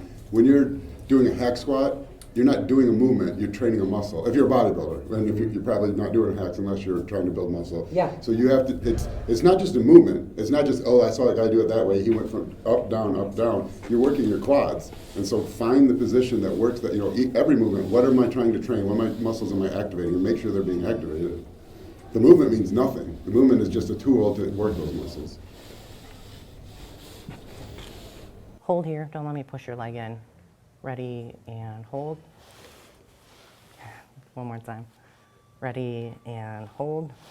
I mean, you could almost imagine like an alternate reality where none of the equipment in the gym is currently there, and we started from scratch and a whole new exercises got invented, you know, and you probably have a similar physique. We'd be doing all these different sets of exercises. These just happen to be exercises that were easy to work the intended muscle for most people. Ready and hold. Oh, how was that side? About the same, like the same area. Okay. He's testing a lot better than I thought he would. Not gonna lie, out of lots of people I've worked on, this is maybe the most off guard I've been caught on a seminar. Yeah, so that'll be fun anyway. You better hit a PR today. Do me a favor. I plan on it. Put your arms up overhead. Hang out there for a minute and think about arching your back real hard. Yeah, you okay there? You okay there? Yeah, just hold that for a minute. So normally I would test someone like Dave. I was trying to make this a little more organic, but again, Ranson caught me off guard being tested better. We're gonna look if we can change his nervous system quickly, mostly because again, this shouldn't be the kind of thing that makes you feel fragile. It should be the kind of thing that leaves you feeling empowered, knowing that things can change very, very quickly. Make sense? Should never feel like injury is that permanent. Yeah. Yeah, nothing's permanent. Point your toes. Good. Take some deep breaths, but kind of make them like super, super, yeah, shallow. I'm getting picky about this because I want to come back to the thing that you guys can control the most other than your thoughts. That is position of the rib cage and pelvis. And that is usually with sciatica as well as shoulders, hamstrings, and kind of everything else in between. That's the area that we have the most kind of fluid movement in terms of controlling our range of motion. It's also the area where we tend to lose the ability to stabilize our pressure. Anytime you're underweight, your ability to stabilize and generate and create, sustain pressure, that's your stability. The the more stable you are, the more force attenuation appropriately you're going to have. You're having him do this stuff to make it worse, right? Yeah. Yeah, so just to be clear, she's having him do a bunch of things that are, well, wrong, for lack of a better way of putting it, to kind of put him into a state where he is less mobile, so he can show you how to reverse that. Ready and hold. Feel different? A little bit. I shouldn't be able to move him at all. He's an 800-pound squatter. The fact that his leg is moving at all is no bueno. Ready and hold. Yeah. Ready and hold. Okay. Look different to y'all? Okay. I'm gonna have you, can you go to a really dark, angry place in your head? We talked about on our podcast, Team Lift Happy, Lift Angry. Go ahead and close your eyes. Ranson, I can't even say this out loud. I hate seeing you. You are my least favorite person in the world to see. You're here. Yeah, you're here and you kind of suck at things. You're never gonna turn pro. You're never gonna hit another PR. On top of that, you're stuck in Texas for the next 6 months. Okay. All right, rest, open your eyes. Okay. Ready and hold. So you went all quad there. He's strong, so he can cheat really, really well. If I put someone like you on the table, your leg's flying right over. Did you guys see the change in position there? Tell me no if you're not seeing it. I don't want this to be the, okay. Hold here, ready and hold. Yeah, so he's all quad and hip flexor. Okay, go ahead and bend your knees for me. Now I'm actually gonna tell you what I really think about you. Go ahead and rest. Ranson here is one of my favorite people on this planet. When Ranson came into our lives, we were training Destination on that day, it was like an instant, just super friends. Watching him with his kids, he's an incredible dad. He's an amazing partner to his wife. He's been an awesome training partner for us. He's the kind of person that no matter what kind of day you're having, he elevates you a couple notches. That's really how I think about you. You're the best. I don't like training with that many people that often, but he's come and joined me at like 6, 7 a.m. plenty of times. It's been awesome. He's been an incredible blessing in our lives in so many ways. Yeah. He doesn't hate Texas either. He just lives in North Carolina. Yeah, he's great. Okay, take a deep breath. Breathe out through your mouth. And I'm just gonna move these ribs down a little bit. Full exhale. Okay, good, rest. Legs out straight. Okay, ready and hold. How did that feel? Weird. Tell me about that. I don't really know how to describe it. Uh-huh. What did you guys notice? Yeah, and it looked crisp, right? Yeah. Like he was good when he came in today. He was better than I thought he would be. Again, like I'm sitting here with my foot in my mouth. Tried to jack him up a little bit. We changed his thoughts, and that's the most crisp that muscle has fired. Yeah. Can you understand why how you think about yourself, how you think about your training, how you think about your injury is going to impact more than just your thoughts? Yeah? How much do you think the success of what you do with clients comes from the fact that they trust you and they trust in your expertise, and so they feel better about the injury or the problem before it's even started to get better histologically? If you guys see a doctor and you actually like trust them, are you gonna feel a lot more at ease? Is your nervous system gonna be a lot less in that fight or flight state? Yeah, let's check this one. All right, ready and hold. You're gonna have a good leg day, my friend. Hang out there for a second. Okay, rest. Oh! Holy cow! Do you guys remember that one before? I didn't really highlight it. He just picked up like 30 degrees of rotation just by talking nice to him. Wild, right? Okay, let's check his external because that was the tricky one. Rest. How's that feel? Still a little like impinged feeling in the back, but Yeah. better. Yeah. Okay, let's move you up a little bit. Okay, rest. And how about there? Better than it was. Good. 0 to 10, can you give me a number on what it was before? I don't know because that's my Because normal. you're normal. I understand. Yeah. Okay, how is it now? Could you give a percentage better? 30%? 30% better by talking nicely. Talk to yourselves nicely, guys. Make sense? Okay. How much of that is correlated with the training session isn't a good thing. What's that? Talking shit to each other during workouts is not a good Well, here's the funny thing. I'm the opposite. Like, I need Dave on the days where I doubt myself. If he's nice to me, it gets worse. When he says, pull your head out of your ass and like do this, show up for yourself, 10 times better. Well, that's still positive talk. It's not True. nice. It's true. But I'm not telling her that she sucks. You suck. Well, so how much of like being in the zone is that when you're in the zone, you just feel like you're on today, you can do everything? And that's where everyone's optimal state of arousal is different. So we've kind of talked a little bit on the podcast about team lift happy, lift angry. And like for me, it's not like I'm like lift angry, but like I need that kind of, it's like the positive negative. Some people are just like, you know, super happy-go-lucky. Like, I don't think I've ever really, maybe one time I've seen Justin actually not happy. One time. Well, okay. Twice. And even now, you're pretty in good spirits. Okay. I was thinking of a funny joke doing it. That's not surprising. All right. Similar to that, just talk, like, think positive about yourself. A lot of times, I think when you pick up a weight or you get underneath a bar, that initial Your weight first thought. on your shoulders, or the weight when you're going back in like a bench, and I'm like, shit, this is fucking heavy. Yeah. And obviously that impacts my lift. So I'm curious on your advice on like how do you? Your if first the weight thought, is the weight. before you even unwrap the bar, the first thing that you think when you touch the bar, coming from a powerlifting background too, I mean, you know that like if you're in a not great headspace, or even if you have a split second of doubt, no matter what it is, your brain is so much more likely to hang on to that negative than the positive, because we are hardwired first and foremost for survival. So I tell, especially women, because we struggle with self-doubt more than a lot of men do, you gotta kind of have that energy of saying, I got this shit. Because the minute you think you don't, you have half a second to correct it and say, yeah, it is heavy. I'm gonna move it, let's see how it goes. Worst thing that happens, it doesn't go. That was my biggest thing on squats. I used to like psych myself out on squats a lot. And for like my breaking like the 600-pound barrier on squats like took me for forever, just because mentally it was just, I don't know, it's a weird number. And like one of the first times I attempted 600, just like completely failed it and like dumped the bar.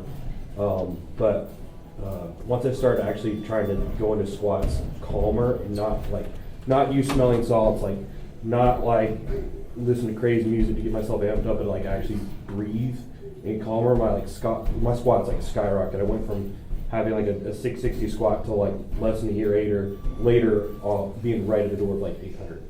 And that's the biggest thing. Like with powerlifting, I found my best training numbers and best numbers I ever hit were lifts that I didn't amp myself up like at all. Especially like when I did record breakers and hit my biggest total I did. You know, I squatted 848 and, you know, did 766 there, and I had like super calm music on and like wasn't getting amped up for those lifts like at all. Like after the lift, I was like amped up was like crazy, but I kept myself like super calm, and that made a huge difference compared to other meets I did. Can I borrow you too for another demo? For like the connection thing? Because the other thing other than controlling your thoughts is if there's one area of your body you really need to learn to control, that's what's going on here. Because without just saying, oh, everything's connected, we need to look at how, right? Like intellectually, honestly, I don't accept it when someone just says, oh, it's just connected. And you guys shouldn't either. Yeah? I would just say to add on, like we often think about the way we think influencing our physicality, but it also works the other way around. So I found on a day, if something's like hurting a little bit or I don't feel confident, a very strong unrack or on a bar or however you're taking the machine out can work wonders on making your set feel good. Like, you know, for instance, I've been dealing with some elbow pain to the point where like the first rep of a set or even the unrack will feel like shit.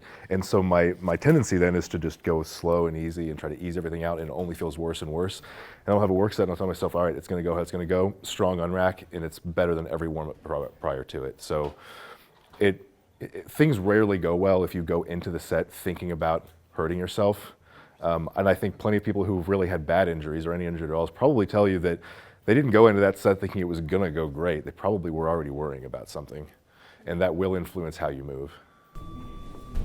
More of a comment back to like the conversations, positive talk is also like on your end, like when you have someone that you can trust, and like you said, this might not be nice, but it's also your perception of the situation. Not necessarily that it's positive, but it's a you perceive it as a positive, whatever, you know, but that's a relationship that you build, and or with Ransom now, like, there's a perception of the situation and the relationship that matters as well. So it's not just what you say, but it comes along with context in the situation, and how you perceive it as the receiver. So you may be thinking this is really positive for that person, but it's your responsibility as the receiver to perceive it in a better way as well. The accountability with that, I love it. I think the best tool anyone can have is a great training partner.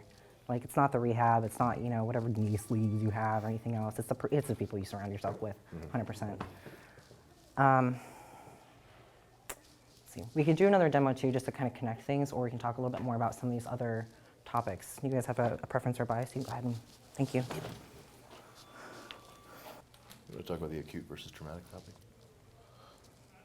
Yes, because this can kind of go along with some of the disc issues, and Steve, you can probably speak to this a little bit as well, just with as long as you've been training. There's a very big difference between an acute tear versus like the long-term kind of slow degenerative process. What a lot of studies are showing, we have so much literature to support this, and if you guys don't know Dante, raise your hand up a little bit. Dante's a PT, he's very, very smart. He will not say that, he won't admit that, but. What's that? That's okay, I wouldn't blame him. Our profession's going really weird directions right now. Right? Am I wrong? So glad I'm not. That's a different yes, it's questionable in the route that physical therapy is taking. So any other questions you guys have too, just in the quick conversations I've had with him, he's a great resource. He's on to things that people 10, 15 years into practice aren't thinking about. But where I was going with that is he's probably into the literature too. What a lot of literature is showing is whether it's a disc issue, rotator cuff tear, hip labral tears. Any labral tears in here? Hey, me too, we're friends. Shoulder or hip? Shoulder? Partial, yeah? Okay. Do you feel like that's impacted your training? The first couple of years, yes. Just going through rehab, imbalances, but I've corrected it. It did take a long time to... Way longer than you think it's going to, right? Yeah. Yeah. But, I mean, it just took some adapting, so... Cool. I'm really glad you found ways to work through that. Yeah, but I just get a little bit more tightness, soreness in that specific shoulder, especially anything kind of overhead or anything that activates the front shoulder. But other than that, it's pretty good. Pretty good? Cool. Probably 10 years ago, if someone had a labral tear, they would have been told, don't ever lift again, right? Were you told that? I lift, but it was 10 years ago. Yeah, so. Don't do anything. Back issues in particular. What a lot of research is showing is that as we age, I don't even want to say these are kind of like the gray hair, like our hair turns gray, parts of our body have the same thing, but as we age, our tissues change a little bit. And so you could take a population of perfectly asymptomatic people, I think it's something like 67% of them are going to have a hip labral tear. 67%. That's enormous. I forget what the percentage is for disc issues. Well, I think when I saw the orthopedic, he had joked, he said, you know, because I was asking about, you know, surgery or other things, right? Because I said the same thing, I don't want a shot that 6 weeks from now, I'm just back to the same thing. And he says, you know, everybody's different. He goes, you know, if you just drove down Preston Road, there's probably 1 in 4 people that have disc problems, and they're just asymptomatic and don't know it. And more than that. In your case, you turned and it's hit your nerves, so you're feeling it. Exactly. So he said he goes, just a lot of people have injuries and stuff that they don't ever know, because it just... But as soon as we put a label on it, we give it a name, and it has a little bit more power in how we think about things, how we approach our training and our lives and things like that. The big picture of this is that we don't really see any sort of correlation between the presence of pathology, meaning any sort of tear or like tissue abnormality, and pain or ability to train. That does not change the fact, however, that you hurt. So just because the diagnosis itself may or may not correlate with your pain, doesn't mean that your pain is negated. Does that make sense? Questions about that? Thoughts about that? One thing I want to cover is, I think a lot of the times when people are hurt anywhere, their first inclination, if they're going to still try to train through it or around it, is to just go lighter. I mean, just lighter for higher reps is kind of the default for a lot of people. And I think neither Danny nor I think that's necessarily the best case all the time. There are often a lot of other ways that you can approach the problem, and you may still be able to train heavy, but you want to comment a little more on that? Yeah, I actually did a talk at a conference that Justin spoke at too, where it's not so much the weight or the reps so much as how you're moving. If someone says they're going to spin or turn, It doesn't tell you anything about how they're doing it. Are they going clockwise, counterclockwise? Are they breakdancing, spinning on their head? Are they backflipping? We have no context. And so for a lot of times, and really what I do is take people's training and break down, where their environment, meaning their mobility issues, their motor control, whatever that is limited, and look to improve that within their training. So something like a hack squat, for example, Ranson. If you watch Ranson hack squat, the inferior portion of his hips and glutes don't open up very much, which makes it really, really hard for his pelvis to move vertically, which means he's getting a lot more horizontal, artificial pelvis movement. Now, if we want to offload everything here, because he has that adductor tendon tear, and we actually want to let him develop his quads, pretty sure we need to find a way to allow his pelvis to move vertically, right? Yeah? A lot of people use a reverse band hack squat. That's one way you can do it. But what if we put him against bands? Because then he's got the band to actually help him pull into the range of motion that encourages the muscles and the muscular tension to yield, allowing him to open up that range, train through it, and renormalize and reestablish, recapture motion he maybe didn't have while getting a stimulus for his quads. Does that make sense? So it doesn't necessarily mean, or injury doesn't necessarily mean that you have to change your weights. It might, but maybe it just means you step back and think a little bit more creatively outside the parameters of just volume, intensity, and frequency. And I'll say just anecdotally, if I am going to go lighter, it's not because I think arbitrarily that more reps with less weight is going to feel better on the injured area. Like, on the hack squat, if my knees hurt, and that'll probably have to be addressed at a later date. But if I'm going to still train that day, I'm more concerned with basically the threat perception that Danny was talking about earlier. So if I can peel off a plate aside, the weight's still heavy, but for whatever reason, it could be real or imagined. It's in your head one way or another. The threat perception is less. I can confidently unrack that weight and move it well. What other gosh, we could talk for a long time. Is there anything that you guys really want to hear about? Any questions that we can? I want to ask, so I know y'all did Project Super Heavyweights, followed a bunch of the Dante Trudell stuff. What's y'all's thoughts on that now as y'all have learned versus what you thought then? Do you think it's still an effective way to approach training? Or do you want to put more volume in? Love to hear Steve on that. I'll give a couple of anecdotes on that. Well, Dante and I started off on the wrong foot, actually. He was first talking about that style of training in 2000 or 2001 on Animal Kits, if anyone remembers that old forum. Probably before. It was Cycles for Penny.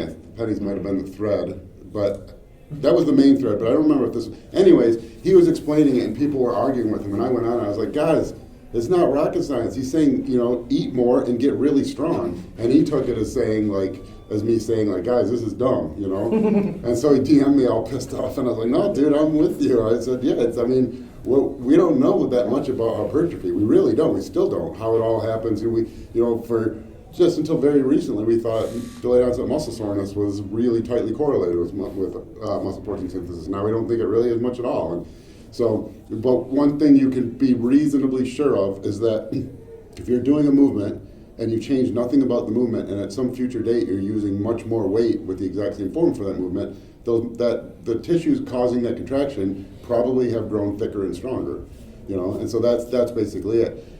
So, but the funny thing is, Steve and I only did that routine. How long did we do?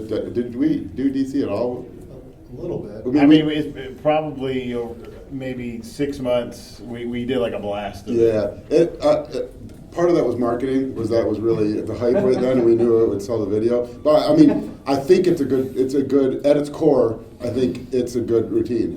Because when I say at its core, I can't even talk about it online, because as soon as I say that, all the DC disciples tell me all the things. You don't know anything about DC. That's not what he says at all. But for me, it's at its core. We're trying to get stronger. And there's some additional things that help you facilitate that, like the rest pause stuff, the Widowmaker, because I think hard work always pays off. In Project Super Heavy, we were doing clean and presses, and people we got tons of questions. Well, why don't you just do seated military presses? And which we did do. Well, we did clean and presses because they get you more out of breath.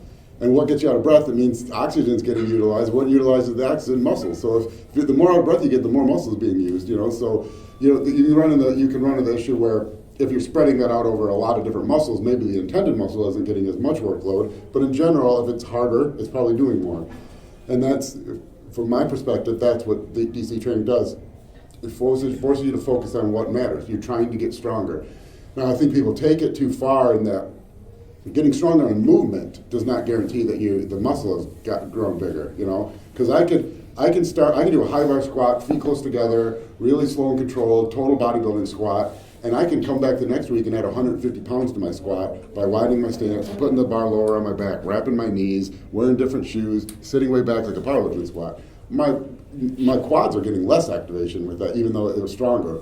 So that's what I think a lot of the people that do DC, they lose that. The goal is to make the muscle stronger, not just get stronger in the movement. The movement is a tool that helps you put load on the intended muscle. But if you change that tool so the load gets distributed over more muscles, yes, you move more weight, but it wasn't because the muscle got stronger. And so there's some limitations, I think, in the DC training when you strictly adhere to that approach.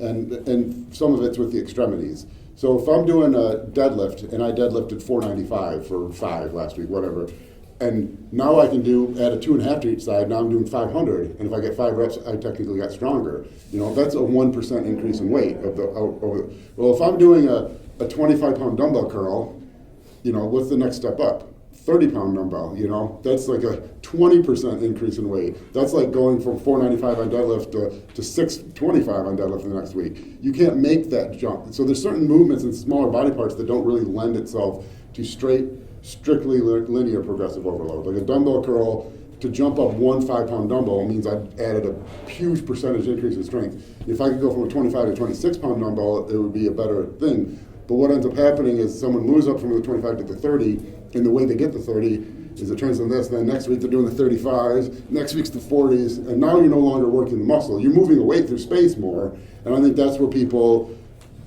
like fall off. And I think that's a lot of why Dante doesn't even like to talk about it anymore, because people just take what the original core concepts were and bastardize it so much that it means nothing that it was intended originally. But from and I don't want to say this is what DC is because it's not mine, and Dante may disagree completely, but from my perspective, DC was a way to get bodybuilders out of the idea that you needed to do 30 sets per body part.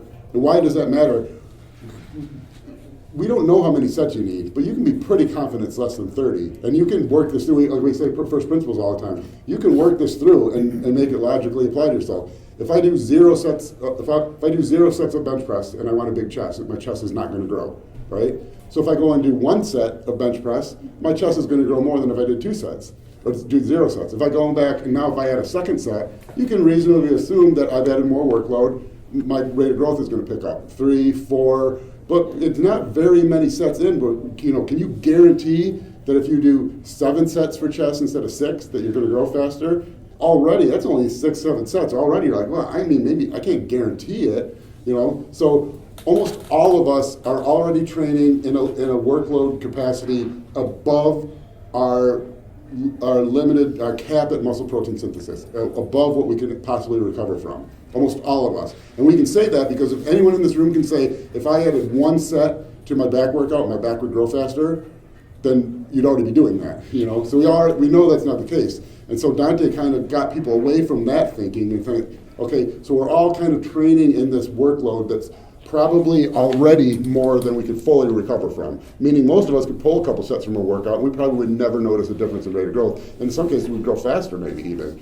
And so he said, so let's focus on what do we know to get bigger and stronger. We know that, you know, there's myosin and actin, the protein structures, that's how the muscle contracts. And actually troponin, if anyone knows how that came from, calcium rushes into a muscle cell and binds to troponin, which moves troponin off of tropomyosin and allows the myosin and actin cross-bridge heads to interact, and that's what causes the muscle contraction. So without troponin, you can't have a muscular contraction. It just so happens that it's also a marker for a heart attack. so Troponin Nutrition technically means heart attack nutrition, which was never the intention. But anyways, so we know that.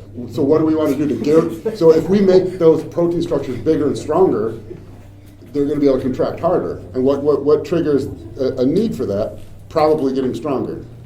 And then how do we force the fact that if that does get stronger, that there's nutrients to create that process, eat more. And so I broke it down to kind of, like he always says, down to brass tacks, which is, you know, focus on what works, you know, whether it's the perfect, whether it's the best, whether it's ideal, you know, it's hard to say. Yeah, you can't know. And there's what's ideal today might not be ideal tomorrow anyways. But yeah, as far as that aspect where if you go to the gym as an 18-year-old and you train DC, and in 4 years, you're twice as strong in every single movement with no change in form, and you're eating twice as much food, you are going to carry more muscle. I think what it really hits on is intensity with regards to proximity to failure, right? And have you guys seen a lot of that on social media or anything? That's really what's going to let you grow, is intensity with regards to proximity to failure. I use DC training as my rehab for a lot of people. Not intuitive, right? But if you think about getting stronger, no matter what the structure is, you need to kind of push into that upper echelon. Justin, was that myofascial release stuff we were doing part of that as well? Yeah, see, I don't know that. Oh, like the loaded stretching? Yeah, I don't know. I don't really have a well-informed decision on that. My general belief is that. So the question is the weighted stretching, the fascial tissue stretching. Is that? I don't know. My thinking is probably not that much. I think that I know that in muscle group, because I had a problem bringing out my lats, and when I really improved my lats, it became like almost an obsession of stretching my lats in between sets, and I feel like that maybe but I don't know if that had some correlation in that between every single set, I was putting my body in position where I could feel the stretch in that lat and gain all that proprioception of understanding what my lat did, where, how it changed when my arm position changed. But we only ever did the stretching for Project Super Heavyweight. They suck. Yeah. It's so painful. Secondary to that too, though, something like a lat, it's not maybe the lat. It might be the fact that it's attached to a rib cage and you're asking that whole system to elongate. So again, kind of come back to first principles. You might be thinking about the lat. Well, okay, what else is the lat attached to? What's being decompressed that is usually compressed because we're weight bearing? Does that make sense? So think a little bit more three-dimensionally. If you can learn to think about these things, you're going to be golden. I think for the quad stretching, it has way more to do with hip and pelvic floor mobility and the ability to actually encourage tissues to yield, because a lot of us, especially if we sit, those tissues become very hypertonic. Hypertonic tissue, something that's always tight, you can't ask it to work. Does that make sense? Yeah, so that's where it gets tricky, because are you stretching the fascia and allowing muscle growing quicker? Probably not, but I don't know. Maybe you are.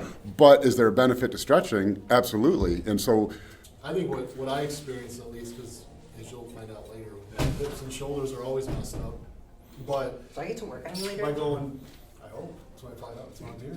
But no, by going through that progression, I don't know that necessarily helped my muscles grow more, but it helped my movement pattern improve in the next set. So I had still, more better range of motion. I can contract better. Yeah, it kind of goes back to like the. If it was weighted or not, it's probably debatable. But I still do some activation stuff. I think there's a lot of debate to be had around the idea of proprioception, because you're going to have some people in the camp that say if you can't feel a muscle, you can't find, or you can't strengthen what you can't find. And then you're going to have other people that say, well, it doesn't matter if you can feel your quads working in a squat. You're moving a lot of weight. They're probably, knees extending is probably doing something.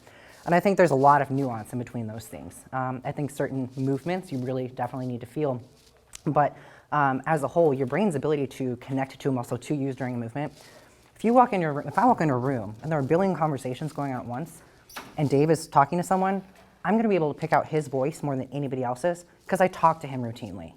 And our nervous system and our prefrontal cortex and our motor planning operates very much the same way. So I think there's something to be said for proprioception, being able to feel a muscle, and that's what some of the loaded stretching and even some of these other isometric shortened position exercises do, just to help kind of establish that connection. I don't really know where I was going with that. Yeah.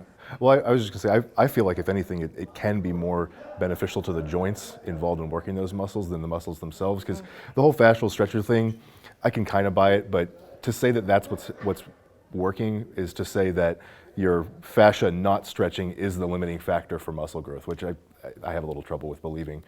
But just take the knees, for instance. So, I mean, like most bodybuilders, hack squats will bother my knees. Once your quads get bigger and bigger, they're always kind of tight. Your knees are always a little uncomfortable.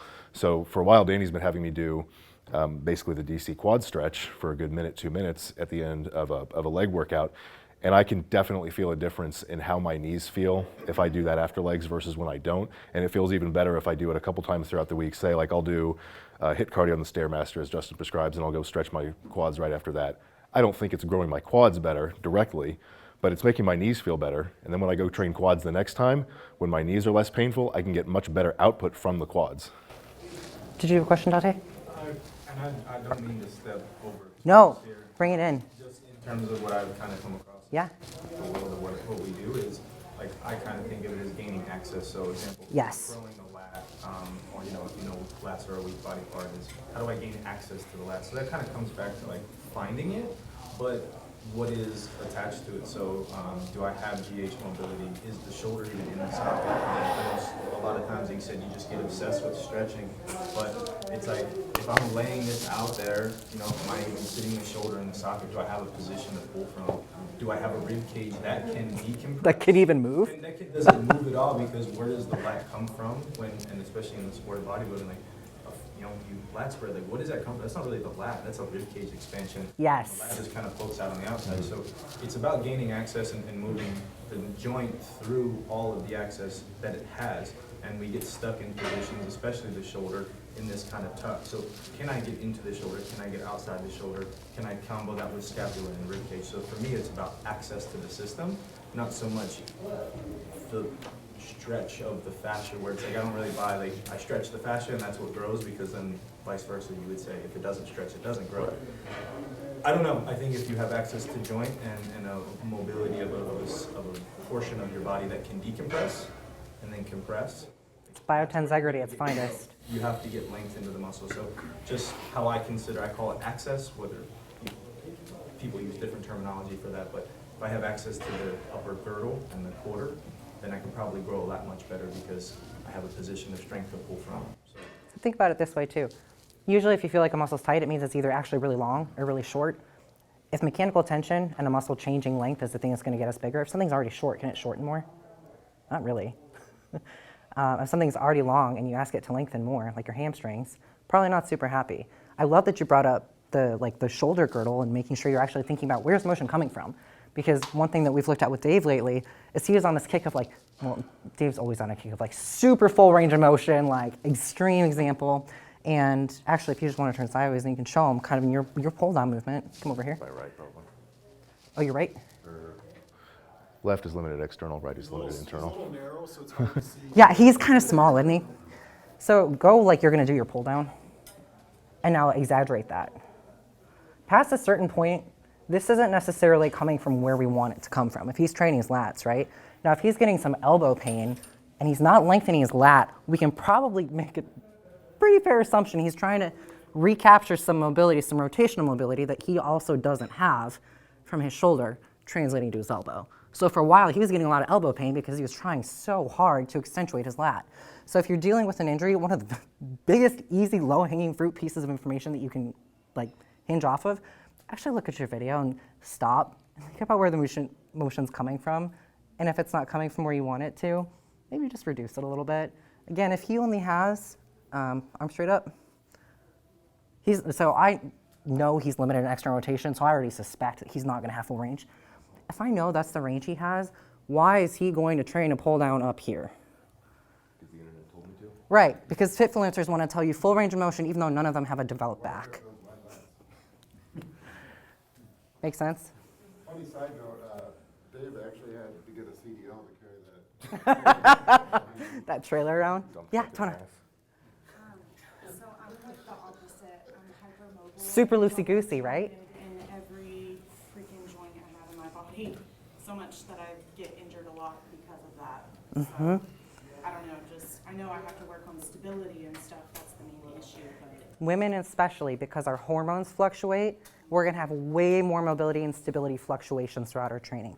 So I think it's especially important to kind of capture your end range. And for a lot of women, that's where I start to use things like pauses and holds, tempos, things to kind of, again, be smarter about it. It's not like you can't train hard. It's not like you use different movements. But if you want to get a stimulus, there are a lot of different ways to do that. So I think for a lot of women in particular, things like accommodating resistance and banded work, because it forces your nervous system to adjust, the more you force it to control, probably the more stability you're going to develop. Does that make sense? Totally.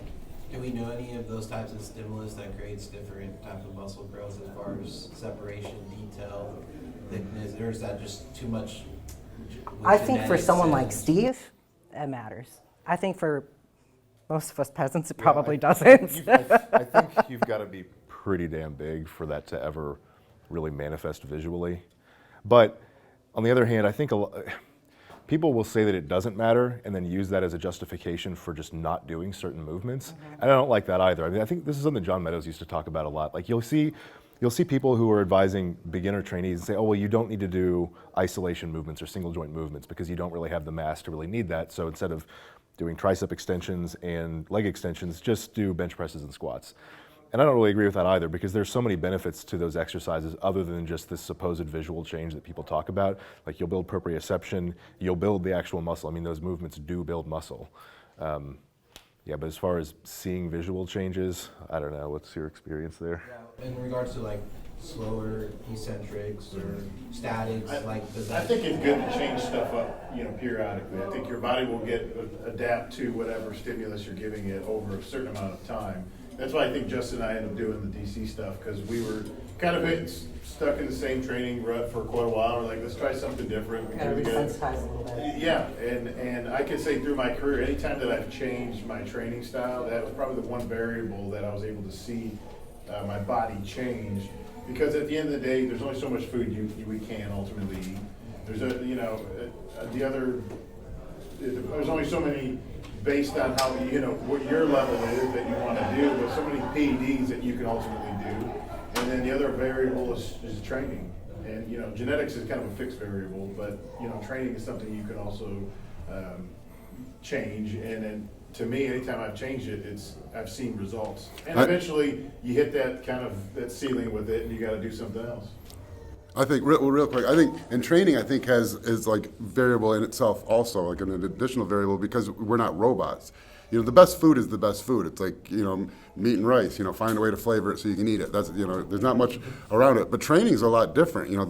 If training style A is absolutely proven to be better than training style B, but I hate training style A and dread going to the gym, and absolutely love training style B, and can't sleep the night before workouts. I'm so excited that even though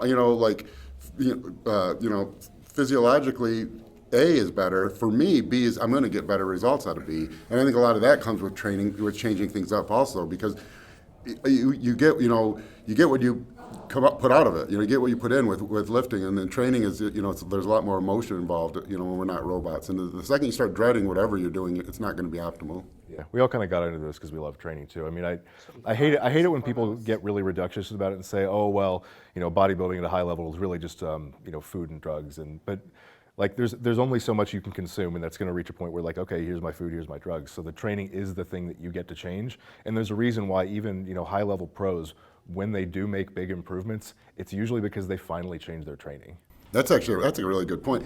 If you go through just history, anytime like a high level person changed a body part, when they say, wow, you really brought up your lats this year, what did you do differently? They never say, oh, I did everything exactly the same.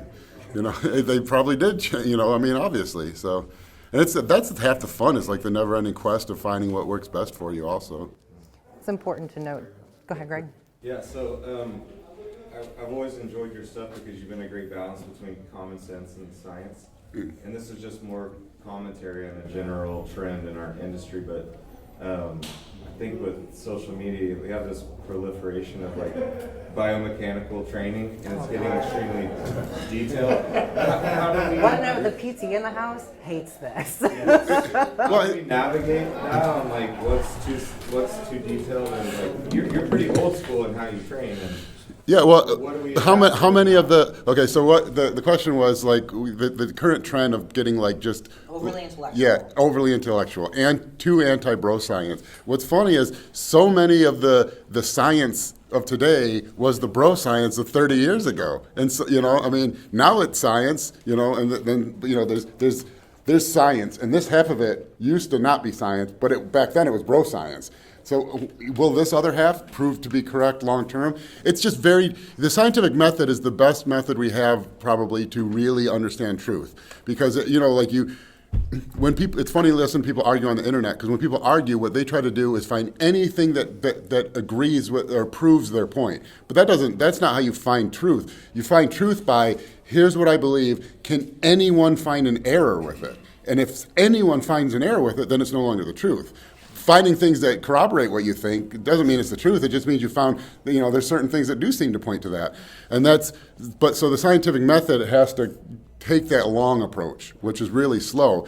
And it's muscle growth doesn't bode well to science. I mean, my graduate degree's in physics, and I published a couple papers, and we would do, so it's called electron capture. We'd take highly ionized particles, put them through a particle accelerator to a neutral atomic or molecular target, and as it goes through, it would pull the ions, like to charged electrons from the target and add it to the moving particle. If it was like, -4 electrons, maybe it would add 2 electrons, and that it excites the atom and it has a new energy state.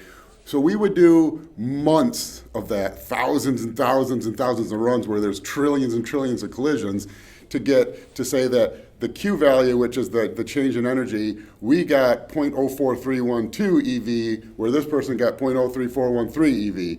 We need more data to find out which is, and so you're talking about like, that's what one electron is doing, and that's months and months and months of research. But yeah, we want to do, say, how many electrons are in your quadricep, and you got different bone lengths, you got the joints, you got tendon strengths, how, just as a quick example, one of the reasons frogs can jump so far is because their Achilles tendon is really far from the tibia for them, so they got a better fulcrum, So even just that, the difference between us being able to barely get off the ground and a frog being basically like us jumping a 20-story building is just a few millimeters of Achilles tendon distance from the tibia. Well, maybe someone who jumps really good has their Achilles tendon so now we're not even measuring the same data when we do these things. And so to put someone on, this is really the only method you have to get true answers. It's just going to be very, very slow at getting the answers. And over time, they tend to, corroborate with what the bro science said earlier.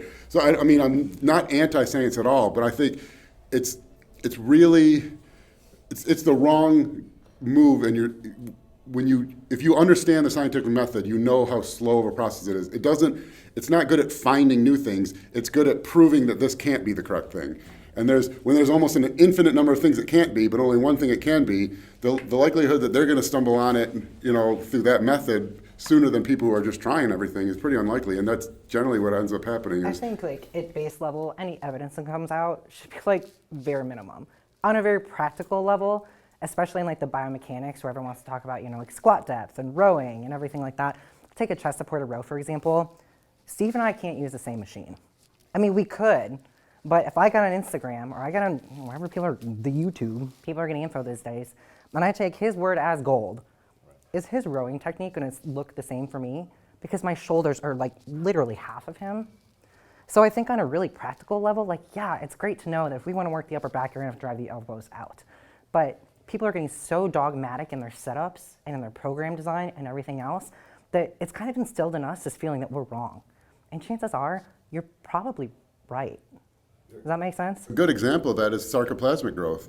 You can go look back at the Wikipedia logs from 8-9 years ago. It wasn't until maybe, because I think we did a Muscle Mentor video on it last time I was down here. It was 2018 or something. And they was still not Wikipedia would still take the sarcoplasmic portion down, put it back up. The science wasn't even accepting that. And so imagine guys start working out in the 1980s, and all the way up until 2012, they insist that anyone doing any effort that focuses on blood volume or sarcoplasmic growth is completely wasting their time. Only the next year to realize that science finally says, no, there actually is that's a big component of muscle growth. Now those people that only believe the science, they lost 20 years, their entire career of suboptimal progress. And that pops up all the time, delayed onset muscle soreness, if you believed that was the only indicator of muscle growth, you would have, that's what people believed until just very recently. Now those same people who, the muscle soreness cracks me up because the same people who for 15 years would say, if you're not, someone would post something and then all the comments would be, you didn't get sore, there's no way you made growth, you didn't get sore, there's no way you made growth. Those exact same people now are posting on YouTube comments or whatever, muscle soreness has nothing to do with growth. I wish you people would just quit. It's 6 months ago, I can go back to your post history. That's so funny because we could all probably think of 3 people that are doing that today. It's funny, Justin earlier, he'll often say that bodybuilders are dumb or good bodybuilders are dumb, but you can only take that so far. And if you see all these good bodybuilders doing the same things, success leaves clues, especially the pros who are literally getting paid to build muscle. like they've tried a lot of things. They're not doing these, bro methods. Yeah, that cracks me up. Have you I've been lifting over 30 years. Any video post, the first comment is, have you tried? Yes. No, this was, like if I do like a sloppy pendlay row or something, have you ever tried doing a real bent over row? It's like, I have done every possible variation of bent over rows that you can imagine. Yeah. Well, at Elite last year, Until I said that I could imagine. You imagine one additional way. More than one. Yeah. Or like if you post a video of a barbell press or Smith press going and stopping anywhere before your chest, you will get people saying, have you tried going all the way down? It's like, oh, gee, is that why? Perfect one, because Steve had a weak chest early in his career, and he kind of fixed it by changing his range of motion on incline and not going all the way to the chest. And as soon as he started doing that, every comment was telling him how wrong he was. Every 130-pound kid. Does that make sense to you guys in terms of the biomechanics of why? So again, I think it's really, really important to take your videos, because if you take your videos, and everyone in this room is smart enough to look at your video, look at where the motion is coming from, think, gee, what muscle runs from point A to point B, what's lengthening and shortening, and chances are that's probably going to be what you should be hitting. So again. How did you figure out that? Attempt and error? Yeah, it kind of. I remember you telling me about it. But I think it was it Art that kind of mentioned it? Because it was power partial stuff. That's what it was that he was big on, and a lot of the training, like if you have certain parts, like Justin and I were very dominant. We had similar physiques as far as our mechanics for our shoulders, overpowered our chest, and every chest press turned into just a shoulder press, no matter what angle we were on. So it's like, well, where do I feel at the range, or what range feels the most? You feel like the muscle's working the most. So it's kind of that mind-muscle connection with it. And it was really limiting the range, because it felt like from here to here was just kind of shoulder movement. Yeah. There wasn't a lot of chest. So where it kind of felt like it stopped would, be about 3-4 inches above my chest, and then not locking out, kind of keeping it in the sweet spot for me. And just doing that over time is what yielded results. And so you think, what does that even mean from the chest? What if his chest went up to that level? What if his chest was that thick? Then he would be, you know what I mean? So that's what you have to think, am I working the muscle, am I doing a movement? Yeah, what if you got implants? Yeah, but that matters, because people I don't know about that. But that's the whole thing, because that's what people will argue, that you have to go full range of motion or whatever, and they'll say full range of motion is chest to full extension, and it's like full range for that muscle. Yeah, what if the chest was a different depth? Does that? So I think that's where Dante's point about where is your access coming from is really critical. If you're trying to grow your chest as a weak point, and you know that when you press with your shoulders, no matter where you're going. It's like, well, you probably shouldn't do that to grow your chest. So what do you have access to for the pec, right? And it's a dynamic muscle. You have to create different things. So where your elbows might be, maybe different than mine. So it's like, and you're, again, back to the rib cage and the breath, how do I stay loaded on that muscle as long as possible in order to grow it? By no means that I have the craziest physique, but I learn things and I'm trying things out, and you come across things where it's like, oh, I can't press out there anymore because I don't lay on my pec. So it's like, how do I need to set my rib cage, and where do I need to stop? And if you're growing, the sport is growing muscles, well, I should probably tension those fibers as long as possible with as much weight as I can reasonably assume, and you'll probably see growth. But that comes from trying things out and being introspective and okay, I can only press 2 plates, not 3, but my chest got bigger. Dave and I are really big on the idea of learning to coach yourself, which is very much what we've kind of thought about. You want to take that?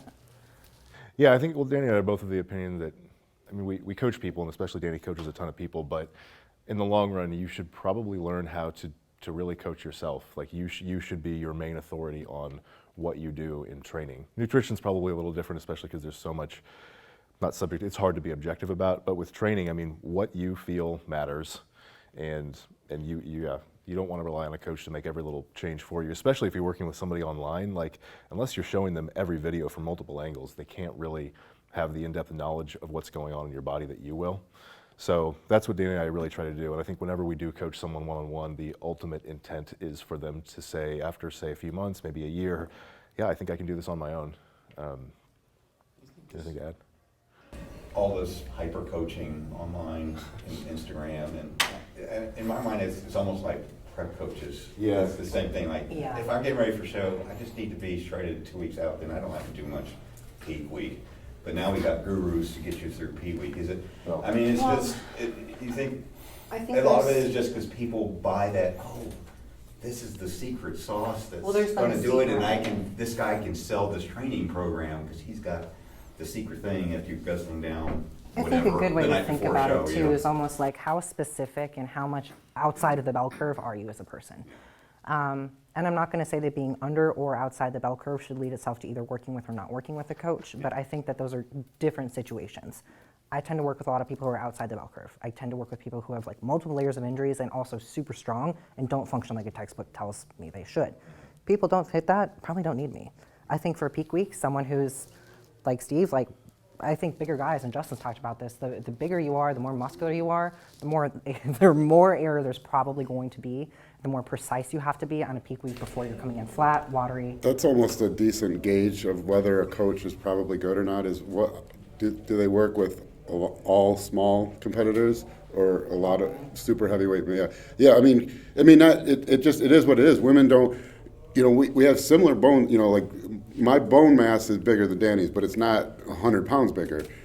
But so if I'm 260 on stage and she's 160 on stage, that means my percentage of muscle over my natural bone structure, my non-muscle tissue is a much higher rate. So the muscle is what affects how you look. That's the water retention, that's the dryness. And so like a coach, I always look to the coaches who work with the really big guys, and if they consistently get the really big guys in shape, I know what they're doing. If it's a coach who only works with female competitors, because, and I'm really not like have anyone in particular in mind, but with a female competitor, you just starve them, give them a bunch of diuretics, and they don't have the muscle mass for it to go wrong. If I were to give David a bunch of diuretics, he could lose 26 pounds and look like terrible. Yeah. And a lot of it is not, it's almost never really the knowledge. Like the person working with a coach doesn't have the knowledge. It's that it's difficult to think logically when you're starving. Yeah, without Justin, I don't think I would ever have dieted as hard for a show, nor would I have pushed the off season nearly as hard because. No. I mean, what I was getting at, because I think you need to always just take a pair of eyes and that sort of stuff on it. Is, do you think a lot of this online just got to be so crazy because it's just coaches trying to market that I've got this technique, right, as opposed to. Well, that's actually a good point. The good coaches don't market. That's. Right. I mean, you'll never see Hani Rambod begging for clients. You'll never see Chad Nichols saying 3 spots left. Sign up by Monday. Yeah. I mean, good coaches are always on wait list with just referrals. Yeah. But I do think there's like that mystique factor, and I hate to say it, but a lot of times it's the people who really either A, have not accomplished much, or B, their athletes have not accomplished much. And so they kind of put on this bravado a little bit. If you look at someone who's actually done a lot, they don't need to over-intellectualize things. The biggest guys really don't. It's like one of my favorite jokes is, how do you know someone, I don't remember how the joke starts, but when someone tells you they have a high IQ, what they're really saying is, I've never accomplished anything. Because the second you accomplish anything, that trumps the fact that you did good on an IQ test. Yeah, and then when it comes to training, honestly, I think the people who actually need coaching the most are probably on the far ends of the bell curve as far as experience are concerned. Because if you're really, really great and you're trying to get 1% better and you need to pull out all the tricks, that's when, you'd ask someone like Danny. And then when you're a rank beginner and you don't even know how to lift yet really, that's when you can really use some help. Now, if it ends up coming from an online source, that's fine, but I think it's a bit of a cultural difference as well because, I mean, a lot of us started training and we were in gyms around the big guys and they helped us. Yeah. And that's really the ideal way to do it, if possible. I mean, it's nice to make money as a coach, but it's nice when it's better when it's a community-based effort and you're kind of being brought up by the people who came before you. But if you don't have that around you, or if you're living in the middle of the nowhere, training at like a Planet Fitness, then maybe you do need to hire an online coach. I got a question for you, Justin. Kind of on the nutrition side, and you're hearing a lot more fad about it in like the fasting stuff. Yeah. So obviously we fast. We break a fast every morning from going to bed at night, and it sounds counterproductive to what we do, wanting to build muscle and stuff, but not so much on the fad, but do you believe there's health benefits to it over obviously you can lose weight with fasting, eating less calories and limiting your calorie intake, but the health benefits. Yeah, and that's the word health, because what does health mean? Because if you define health as living a long, long time, then really the best thing to do is just be as close to starving without actually dying of starvation as much as you can for your life. They have rats living like the human equivalent of 200 years, and that's all they do is they just keep them right on the cusp of starvation. So much of the process of digesting food, the oxidate, obviously antioxidants, the oxidation of all the food process, it ages us. And high calories, amplify all that. And so there's a reason, like, there's all the, little old ladies and not 290-year-old men. You don't see 270-pound 95-year-olds. You see a bunch of little old ladies. And so you have to define health. Is then health like how vigorous I am? Is it healthy mean I want to be like CrossFit? I want to be able to run distances, move my body through space, plus lift heavy weight. Then that's a totally different thing also. So like fasting, yes, it seems that there's health benefits. And it makes sense because we're just, none of this, well, you could argue that this was planned depending on like your religious beliefs, but like if you take like just like the evolutionary standpoint of things, all this stuff just happened because that's how it happened. And so it happened for a reason outside of our control. So the way we didn't eat 6 times a day, for the vast majority of human existence. I mean, all the way up until, like life, liberty, and the pursuit of happiness. Like, that seems silly now, but that was a real novel idea. Like, people could pursue happiness. 200 years ago, you were content to be alive. Like, the idea of pursuing things that made you happy was a novel idea. Like where we're at now is a tiny, tiny sliver of what happened to make our bodies the way they are now. And so actually the way we hunted for most of human existence was we were persistent hunters. This is getting really sidetracked now, but some of the things we do better than any other animal, other than our brains, is bipedal motion is very energy efficient, much more energy efficient than walking on all fours. So already we burn less calories when we move than four-legged animals. We sweat. You see your dog panting, they release sweat through their tongue. They don't really sweat, and a lot of animals don't sweat.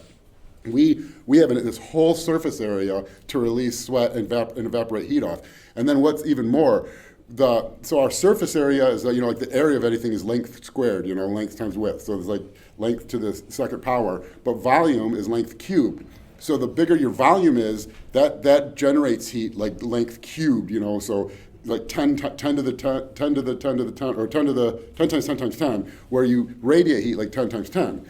So we have a really high surface area to volume ratio. I mean, you can picture like a water buffalo or a bison, all that volume with that little surface area. So they hold heat in really good. So we radiate heat really well, we sweat, our bipedal motion is really good. And so before we developed tools, we just chased animals until they died of exhaustion, and then ate them. That's what we did. We were meant to run for, not only fast, but most of human existence, we were fasting while running for like 8 hours, and then the animal would die of just literally die of exhaustion, and then we would just eat it. And so, that's how our bodies like evolved to, not that that's ideal, but a lot of things, we survived for reasons, meaning that approach allowed people to survive. So really, we were meant to like go out on an 8-hour run and eat one big pile of organ meat and then go to sleep, And so like, it's a loaded word. Like if you want to be Mr. Olympia, fasting's probably not your thing, because we need that constant supply of nutrients. But Mr. Olympia is also probably not going to live to 103 years old. If you want to live to 103 years old, fasting's probably really good. If you just want to be more general well-being, reduce GI issues, lower markers of inflammation on your blood work, improve cholesterol, improve blood sugar levels, fasting is one way that's like almost foolproof. Just skip a meal every day and do everything else the same, and most of your blood work will improve. But you won't be a better bodybuilder probably. And so like that's the problem, is people use the word health, and everyone that hears that has a different definition of health. My wife hears health and she wants to not only live a long time, but look like she didn't live a long time. Look young at that age. Where like my idea of health is I don't want to be like a feeble old man. I want to be like strong and energetic and able to throw up in the middle of a seminar and come right back and finish it. So, and so everyone has their different views. Like for me, while I was trying to be a bodybuilder, fasting was not in the definition of health. For me right now, where now I'm not trying to be a bodybuilder and I relearned how good real food tastes compared to meat and rice, now fasting seems to be, a more enticing option, because it's a way for me to lower my calories, improve my blood work, probably lengthen my life, and I don't care so much about the potential negative effects on muscle growth. Just real quick, nutrition training. Say you have someone going into a show, starting to get pretty low on carbs food. Mhm. I know everyone wants to have their carbs with their meals, but for performance and keeping somebody full, best look, I know you've talked about osmolarity of blood, the Mhm. Alabranch cycle, stuff like Yeah. that. Would you rather put carbs earlier in the day, or would you rather put them all towards that workout? Yeah. Your training? Mostly during the workout, and then the next. The way I do it, it's generally preferentially around training, before and after training. And then if there's additional carbs, it'll typically be early in the day, would be the higher amount. And then as the day goes on. So there's two things going on. As the day goes on, carbs are decreasing generally, where the most carbs will be early in the day, lowest later in the day. But then you also, at some point in the day, have this chunk where the workout is, and that chunk will have most of the carbs. So you might have a lot of carbs here, then it'll decrease, and then you have this bump around training, and then back down again. But the biggest thing with dieting, you said be full. If you want to be full on stage, you have to spend a good amount of time flat in prep. And that's the hardest thing to understand, because you look terrible. And so, this sabotages, this is really where a coach actually is beneficial, because this is how so many people sabotage themselves, because they want to be big. They don't want to lose all that muscle. I worked 10 years for this muscle. It's so hard to gain this muscle. I don't want to lose it, so I don't want to look small. And when you're flat, you look like you've lost muscle, because what have you lost? The glycogen and water. I can lose, Ben Pollock, I was working with him. He was 227, and he wanted to compete at 181 at the U.S. Open. So we were going to do that over 3 days. He ended up getting sick, and we didn't. But if he did it, he would have went from 227 to 181, and he would have looked like he lost all that as muscle, because it's just water from the muscle. But he would have gained it all back the next day. So it's really, but what ends up happening is people are afraid to get flat in prep because they want to look good in the gym, and they get to the peak week and they realize they're not in shape, and they hope it's just water, and they take a bunch of diuretics, and now they're small, soft, and flat on stage. If you want to look big on stage, be small in prep. Your mom should be threatening to call the mental institution because she thinks you're dying. All the guys at the gym should be telling you, man, what happened? You lost all your muscle. I used to look up to you. Because when you're that depleted, then you can go into the peak week. You don't have to do all that dehydrating stuff. You can eat into the show. Then you're full on stage, and then you look awesome. The nice thing is that you can still be strong when you're flat. Like, I think people way overplay strength loss during prep. Actually, during even the first prep, Danny trained like a champion until like a week out. I got really lethargic, but outside of that, like every prep since, I've kept hitting like little PRs up until probably like 4 weeks out or so. If anything, it's a little, I don't know if I'd call it counterintuitive, but counter to what you might often hear, because people often think, well, I'm going into a prep, so I need to maybe lower the weight, do a little more reps for safety or to get cut up. We know that's BS, but it's those maybe higher metabolically demanding kind of sets that you might actually want to reduce as you're getting flatter, because that stuff just takes glycogen that you don't even have. But your muscles can still contract very strong. You'll lose stability as you lose weight, and so that'll certainly affect your performance on things like really heavy barbell movements. But so many movements you're doing can still be good. I mean, I actually pull better. Like any deadlift variation gets better through the first part of prep, because your stomach isn't always full, and you can get to a better start position. I've told the story a number of times, but Steve really opened my eyes to that, because I just kind of accepted. I just knew that I'm not eating carbs. I'm going to get weak. So I just knew in prep you got weaker. And then Steve comes along and does our first prep, and he's not getting weaker, because he hadn't yet read that he's supposed to get weaker, so he didn't know he was supposed to. So he just didn't. And I remember like getting halfway through prep and realized like I don't remember if we talked about it or what, but I probably was like, dude, how are you still getting stronger? He's like, what do you mean I'm working out? And I was like, well, you're dieting. Like, you're dieting, you're supposed to get weaker. And he's like, oh, I didn't know that. And so I was like, man, how much have I shortchanged myself by just like accepting that? And then that completely changed. And then just like David said, from then on, if you like a lot of the videos Steve and I have on YouTube, like most of my really big lifts were the first third of prep. Especially squatting, because I'm not stiff, my hips aren't so stiff, my form's better, I get in the groove, and so like all my best squats were like 10 weeks out of a show, always. I think it's important to just be able to plan for it a little bit in training. As your fatigue accumulates, one of the hallmark things that we see is a decreased synchronicity of stabilizing muscles across joints. So being a little bit, like, not to say you should lose strength, but maybe going from a dumbbell press to something like a Smith press, and kind of leaving yourself that option later in prep so that you can maintain intensity can be really important too. So just being a little strategic about when you rotate certain implements in or out can be helpful. Yeah, have a reason for if you have a reason for everything you do and be able to defend that reason, it really kind of answers most things for you. Well, make sure your coach knows what type of cardio he has you doing, because I was about a week out, and he told me, oh yeah, no one can do this level of HIIT training 4 weeks out. I was like, you never updated my template, man. I've been doing the same damn HIIT training for the last 3 weeks. He just starts laughing. I think that happened to me too. I was like, 3 weeks, I was like, dude, how much? supposed to change that 3 weeks Yeah, ago. I've been like, dude, how much list do I have to do to make up for the hit? Because I can't keep doing this. Like, oh, I thought you were going to stop that a week or two ago. Okay, yeah, you can stop it. Well, another thing, you talked about, obviously some classes have to make weight limits, others don't. I've seen some pretty drastic things done to try to make weight. I've never seen or really heard of it, but, and y'all maybe at a pro level, like, are people dropping IVs in instead of just trying to pound? Yeah, oh yeah, that's the easiest way. Well, yeah. I don't know if it's bodybuilding. I saw it this year. In bodybuilding, you really want it because it's saline bags, so you're adding a lot of sodium.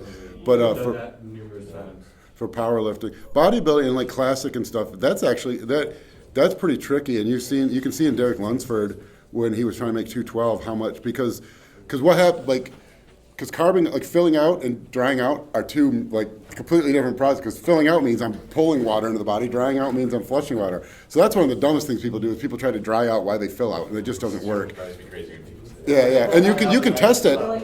Test your blood sugar. Test your blood sugar during that. You can be like you're diabetic because, and I've seen people do that. Blood sugars are 300. It's like because you're trying to carb up without water. And what glycogen is for every 1 part of glucose, you carry about 4 to 4.5 parts of water, and then it combines with sodium, and that's glycogen. So you need carbs, water, and sodium. So there's people taking diuretics, which flush out the sodium, flush out the water, and they're trying to carb up. So you're supplying all these carbs, but that's not glycogen. That's just blood sugar. And to turn into glycogen, you didn't give it the supplies for that. So like ideally what you want to do is you want to carb up at some point. And you can do this. I do it right before filling out, but I know like Scott Stevenson sometimes has people like carb up as early as Monday, because if you're not training hard, you're not depleting in that glycogen. So once your glycogen is there, it's there, and then you dry out at the end. So what I do is like carb up, and then after we're done carbing up, then I shift the calories to roughly the same amount of calories, but lower carb, higher fat, and then we dry out. Because then we're just trying to flush excess water. I mean, if anything, by the time you're in that state, diuretics aside, aren't you already flushing out water and sodium probably faster than you? Oh yeah, well think how much water, like how bloated you are in the off season. Yeah. Like people always think that's the hardest thing too. Is people always think it's just water, and I have a client right now who's doing that. Yeah, I know it it's just water. It's like no, it's not fat on my glutes. I can pinch it. It's just skin. It's just water. It's like I don't care what it is. It's there, and it's not water.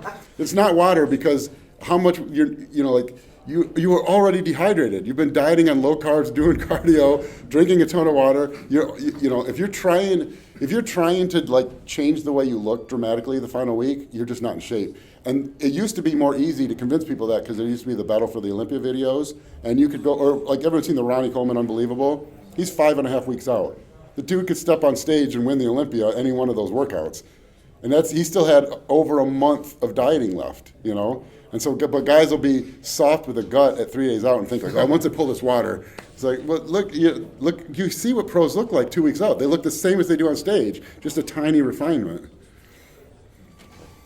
How fat is too fat in the off season? That's a good one.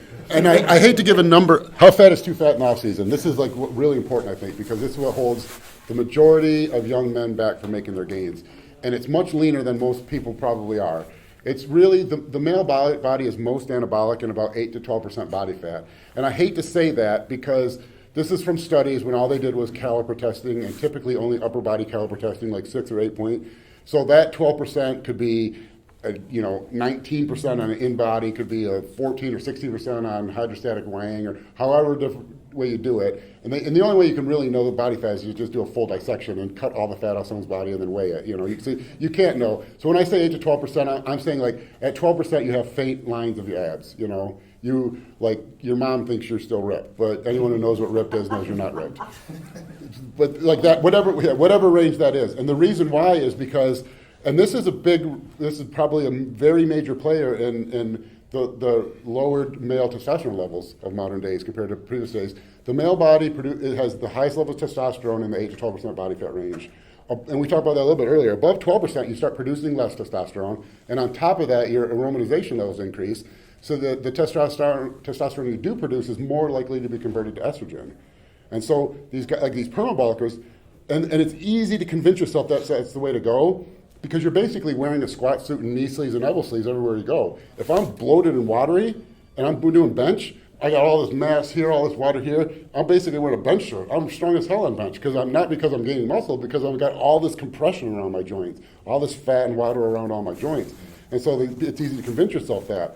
But what happens is your insulin sensitivity decreases, your testosterone production decreases, and even if you're on PEDs, your aromatization to estrogen increases. Because when does every guy who starts PEDs get gyno? When he's still in the purple bulker stage. And everyone's like, well, pros ever need it. I always hear these pros never do anything for estrogen. It's like, yeah, because they walk around at 8% body fat all year. They're not aromatizing like you are. You're 22%. You take one shot of testosterone, half of it's going right to estrogen. That's why. But they have good skin too. Yeah, same. Yeah. And so that range, and so that's why I think the best approach to long-term growth is dieting down or competing once a year. And so basically, I would, if you start a year, you have like a 16-week off season where you start it pretty lean, and by the end, you're kind of right on that cusp. 12%, like where David is now. That's like I would call about 11, 12%. If you can see, he's got a full set of abs. There's a lot of water. He's got a camel hump behind him, but he's well, yeah, his shrunken testicles. But he's coming towards the end of his off season, and so we're hitting right at that perfect amount. And then we'll diet down hard for like 16 weeks for contest prep, and we'll get as far below 8% as we can. Now, for true natural competitors, I mean, you have to compete, you have to get below that. But for true natural lifters, going below about 8%, which is pretty difficult to do, you're not going to accidentally stumble upon it. But getting lower than that probably isn't good either. But if you're on PEDs, get as low as you can. If you can get down like 5-6% body fat, compete, and then right after the show, we do like a 4 to 6 week. If you have a really, really good rebound, maybe 8 weeks. Period of really, really accelerated growth, where your appetite is sky high, your insulin sensitivity is sky high, your aromatization of estrogen is low, your testosterone production is highest, and we can really force things. Why? Because if he's 5% body fat, we can gain 3% body fat before we're even in the optimal range of anabolism. So we can really push things. And then after that 4 to 6 weeks, then we'll step back and do like a cruise or PCT, get your body healthy. And at like week 4 of that, we'll look for blood work. And if the blood work looks good, then really we're ready to start the off season. If it's not, then we'll do 4 more weeks or whatever until blood work's good. And then you repeat the process. 16-week off season, short cruise, 16-week diet, 4 to 6 week rebound, and then just keep repeating it. And what did you weigh 2 years ago? The first time I competed, I was in shape at 190, and then the second show I was in shape at like 220. The most recent show I was in shape at 235. What do you weigh right now? I weigh 290 in the off season. Yeah. So you're talking like 2 years from 190 to 290, and that's just from that. And it's like it drives me crazy. And I'm like going back to like marketing. I don't market myself as a coach at all. I never have. I've always never needed to, thankfully. But part of me wants to, because it's like I got case after case of that, of guys doing that. Like Ben Pollock he competed at 181. He's 280 shredded right now. He's not working with me anymore. But he gained, I think, 81 pounds of stage weight or something.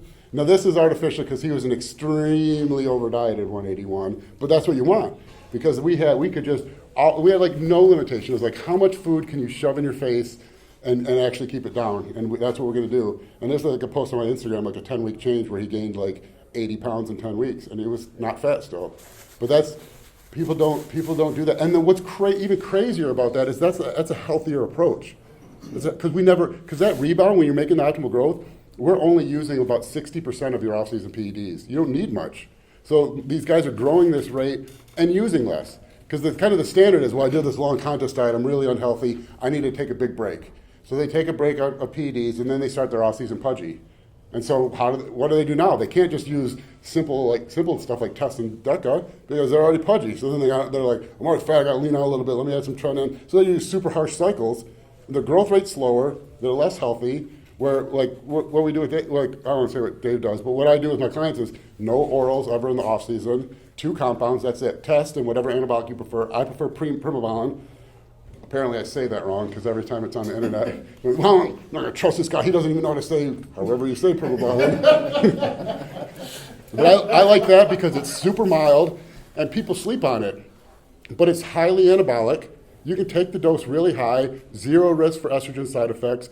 Like very low androgen levels, super minimal side effects other than painful site injections. But that's so like all my guys are healthy, great blood work. I've never had a client with kidney issues, never had a client with major health issues, and my guys are growing faster than everyone else. And it's just like if you just go back to first principles, like when you really think about it, like the first thought, if you don't really analyze things from first principles, is I did a contest, I'm really unhealthy, I need to take a break. And that's what everyone thinks. And then now I'm done with that, now I need to grow. So I start my off season pudgy and small.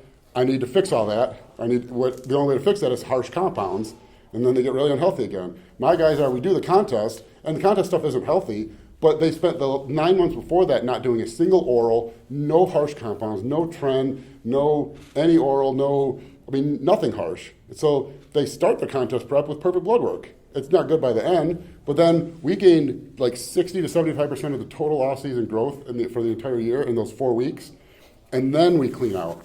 And then after that, we start their off-season bigger, leaner than they've ever been, and with good blood work. Then we don't have to do the harsh stuff. Then we can do all mild stuff again, and we get 16 more weeks of growth. Yeah, I think you should look at the area under the curve, really, because if you compare just coming off and not doing a rebound to doing the rebound, I guess that 4 to 6 weeks right after, yeah, you're a little less healthy than if you just came off. But if you look at the total load and you're taking harsh compounds throughout much more of the year, you're probably overall doing more damage to yourself not doing that approach. Yeah, and that's probably my most proudest thing as a coach, is because I work with large guys. Almost every one of my competitors is a super heavyweight male or female pro. So I'll work with anybody, and I'll work with middleweights, but they don't stay middleweights, because like Don Trivellini won T Nationals as a middleweight, competed as a light heavy the next year, and heavyweight the next year. And then the next year, we struggled to make heavy. He could have been a super heavy. We didn't, because if you go up a weight class, it's kind of a shitty situation, because if you move up a weight class, you have to be like the most shredded in that weight class, or the judges are just going to say he shouldn't have moved up a weight class. But that was almost 4 weight classes in 4 years.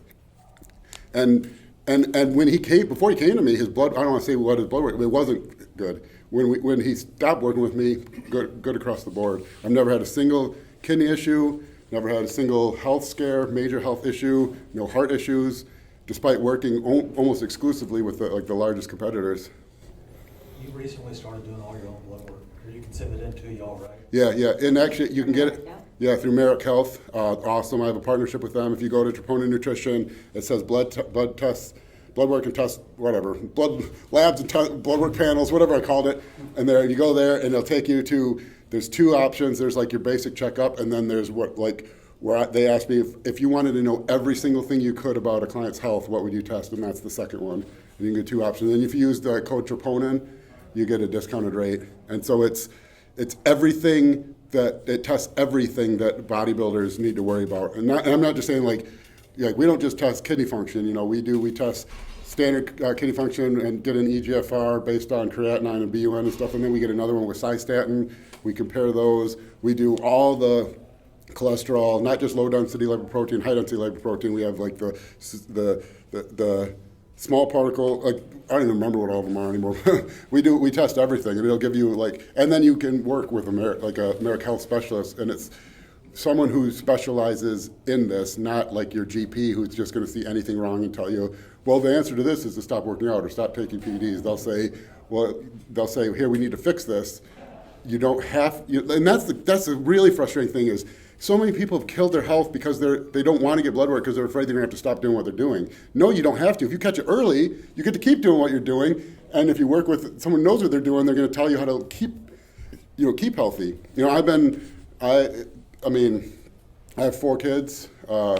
No health issues. I started training in my basement in the 80s. I joined a gym. I've trained 5 days a week since 1994, and I've taken PEDs since 2001. I'm not straight through, but like this healthy way that I recommend doing it, and I've been able to have children.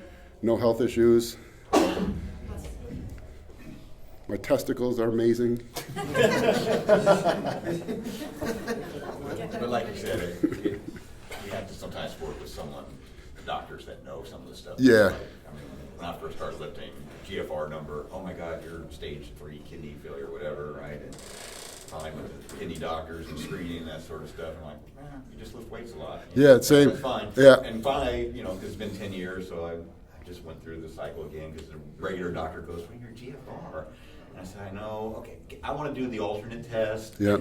It's on the, I didn't dare want to say bodybuilders. Yeah. It says, I just said, here, Kidney Foundation even recommends for bodybuilders. Yep. And so, and they go, what is this test? I don't know if I can order it. Yes, you can. Because and you can't blame them. I mean, GPs have to know a lot, and so they, and another thing is like this is a passion for us.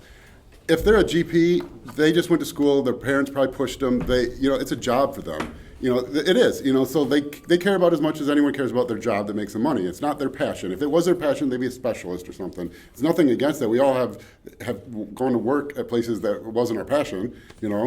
But the GFRs, that's really important because if you've ever noticed on your test, it'll say EGFR, non-AA and AA. That stands for, I don't even want to say it because you can't say anything about race, but that's for a certain racial subgroup that tends to have more muscle mass. And that's because the EGFR, the E is estimated. What they do is they take a calculation and it assumes an average muscle mass for a white male or a white female, and it combines that with the creatinine levels, and it gives you a GFR. The problem is if you have higher muscle mass, that's already messing up the calculation, and conversely, if you have higher muscle mass, your creatinine levels will automatically be higher because it's a byproduct of having muscle mass.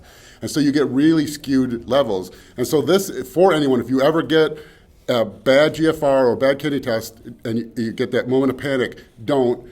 Ask to see a nephrologist and get a 24-hour clearance test, and they'll have you pee in a jug for 24 hours, and they'll actually measure how much creatinine you truly clear out in 24 hours, and they'll get your exact GFR. So, because I do that just because I over obsess with everything. But my true GFR is 135, but my GFR on with creatinine version will be anywhere from 50 to 70. My GFR with Cystatin will be like 70 to 80. And so, 50 that's like already stage 3 renal failure if you just took it at that. 135 GFR is that's as high as it goes. So my kidney function is perfect. I just have a lot of muscle mass. And I also take lisinopril for blood pressure, and lisinopril can raise your creatinine also. So ACE inhibitors can increase your creatinine levels too.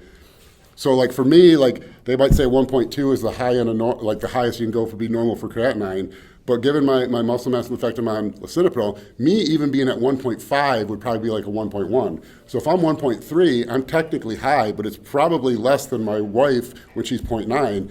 And it is because my wife's, because she just went through Merrick everything too, my wife's GFR, which her estimated GFR is probably accurate because she's a completely normal woman, totally normal except 4 days a month.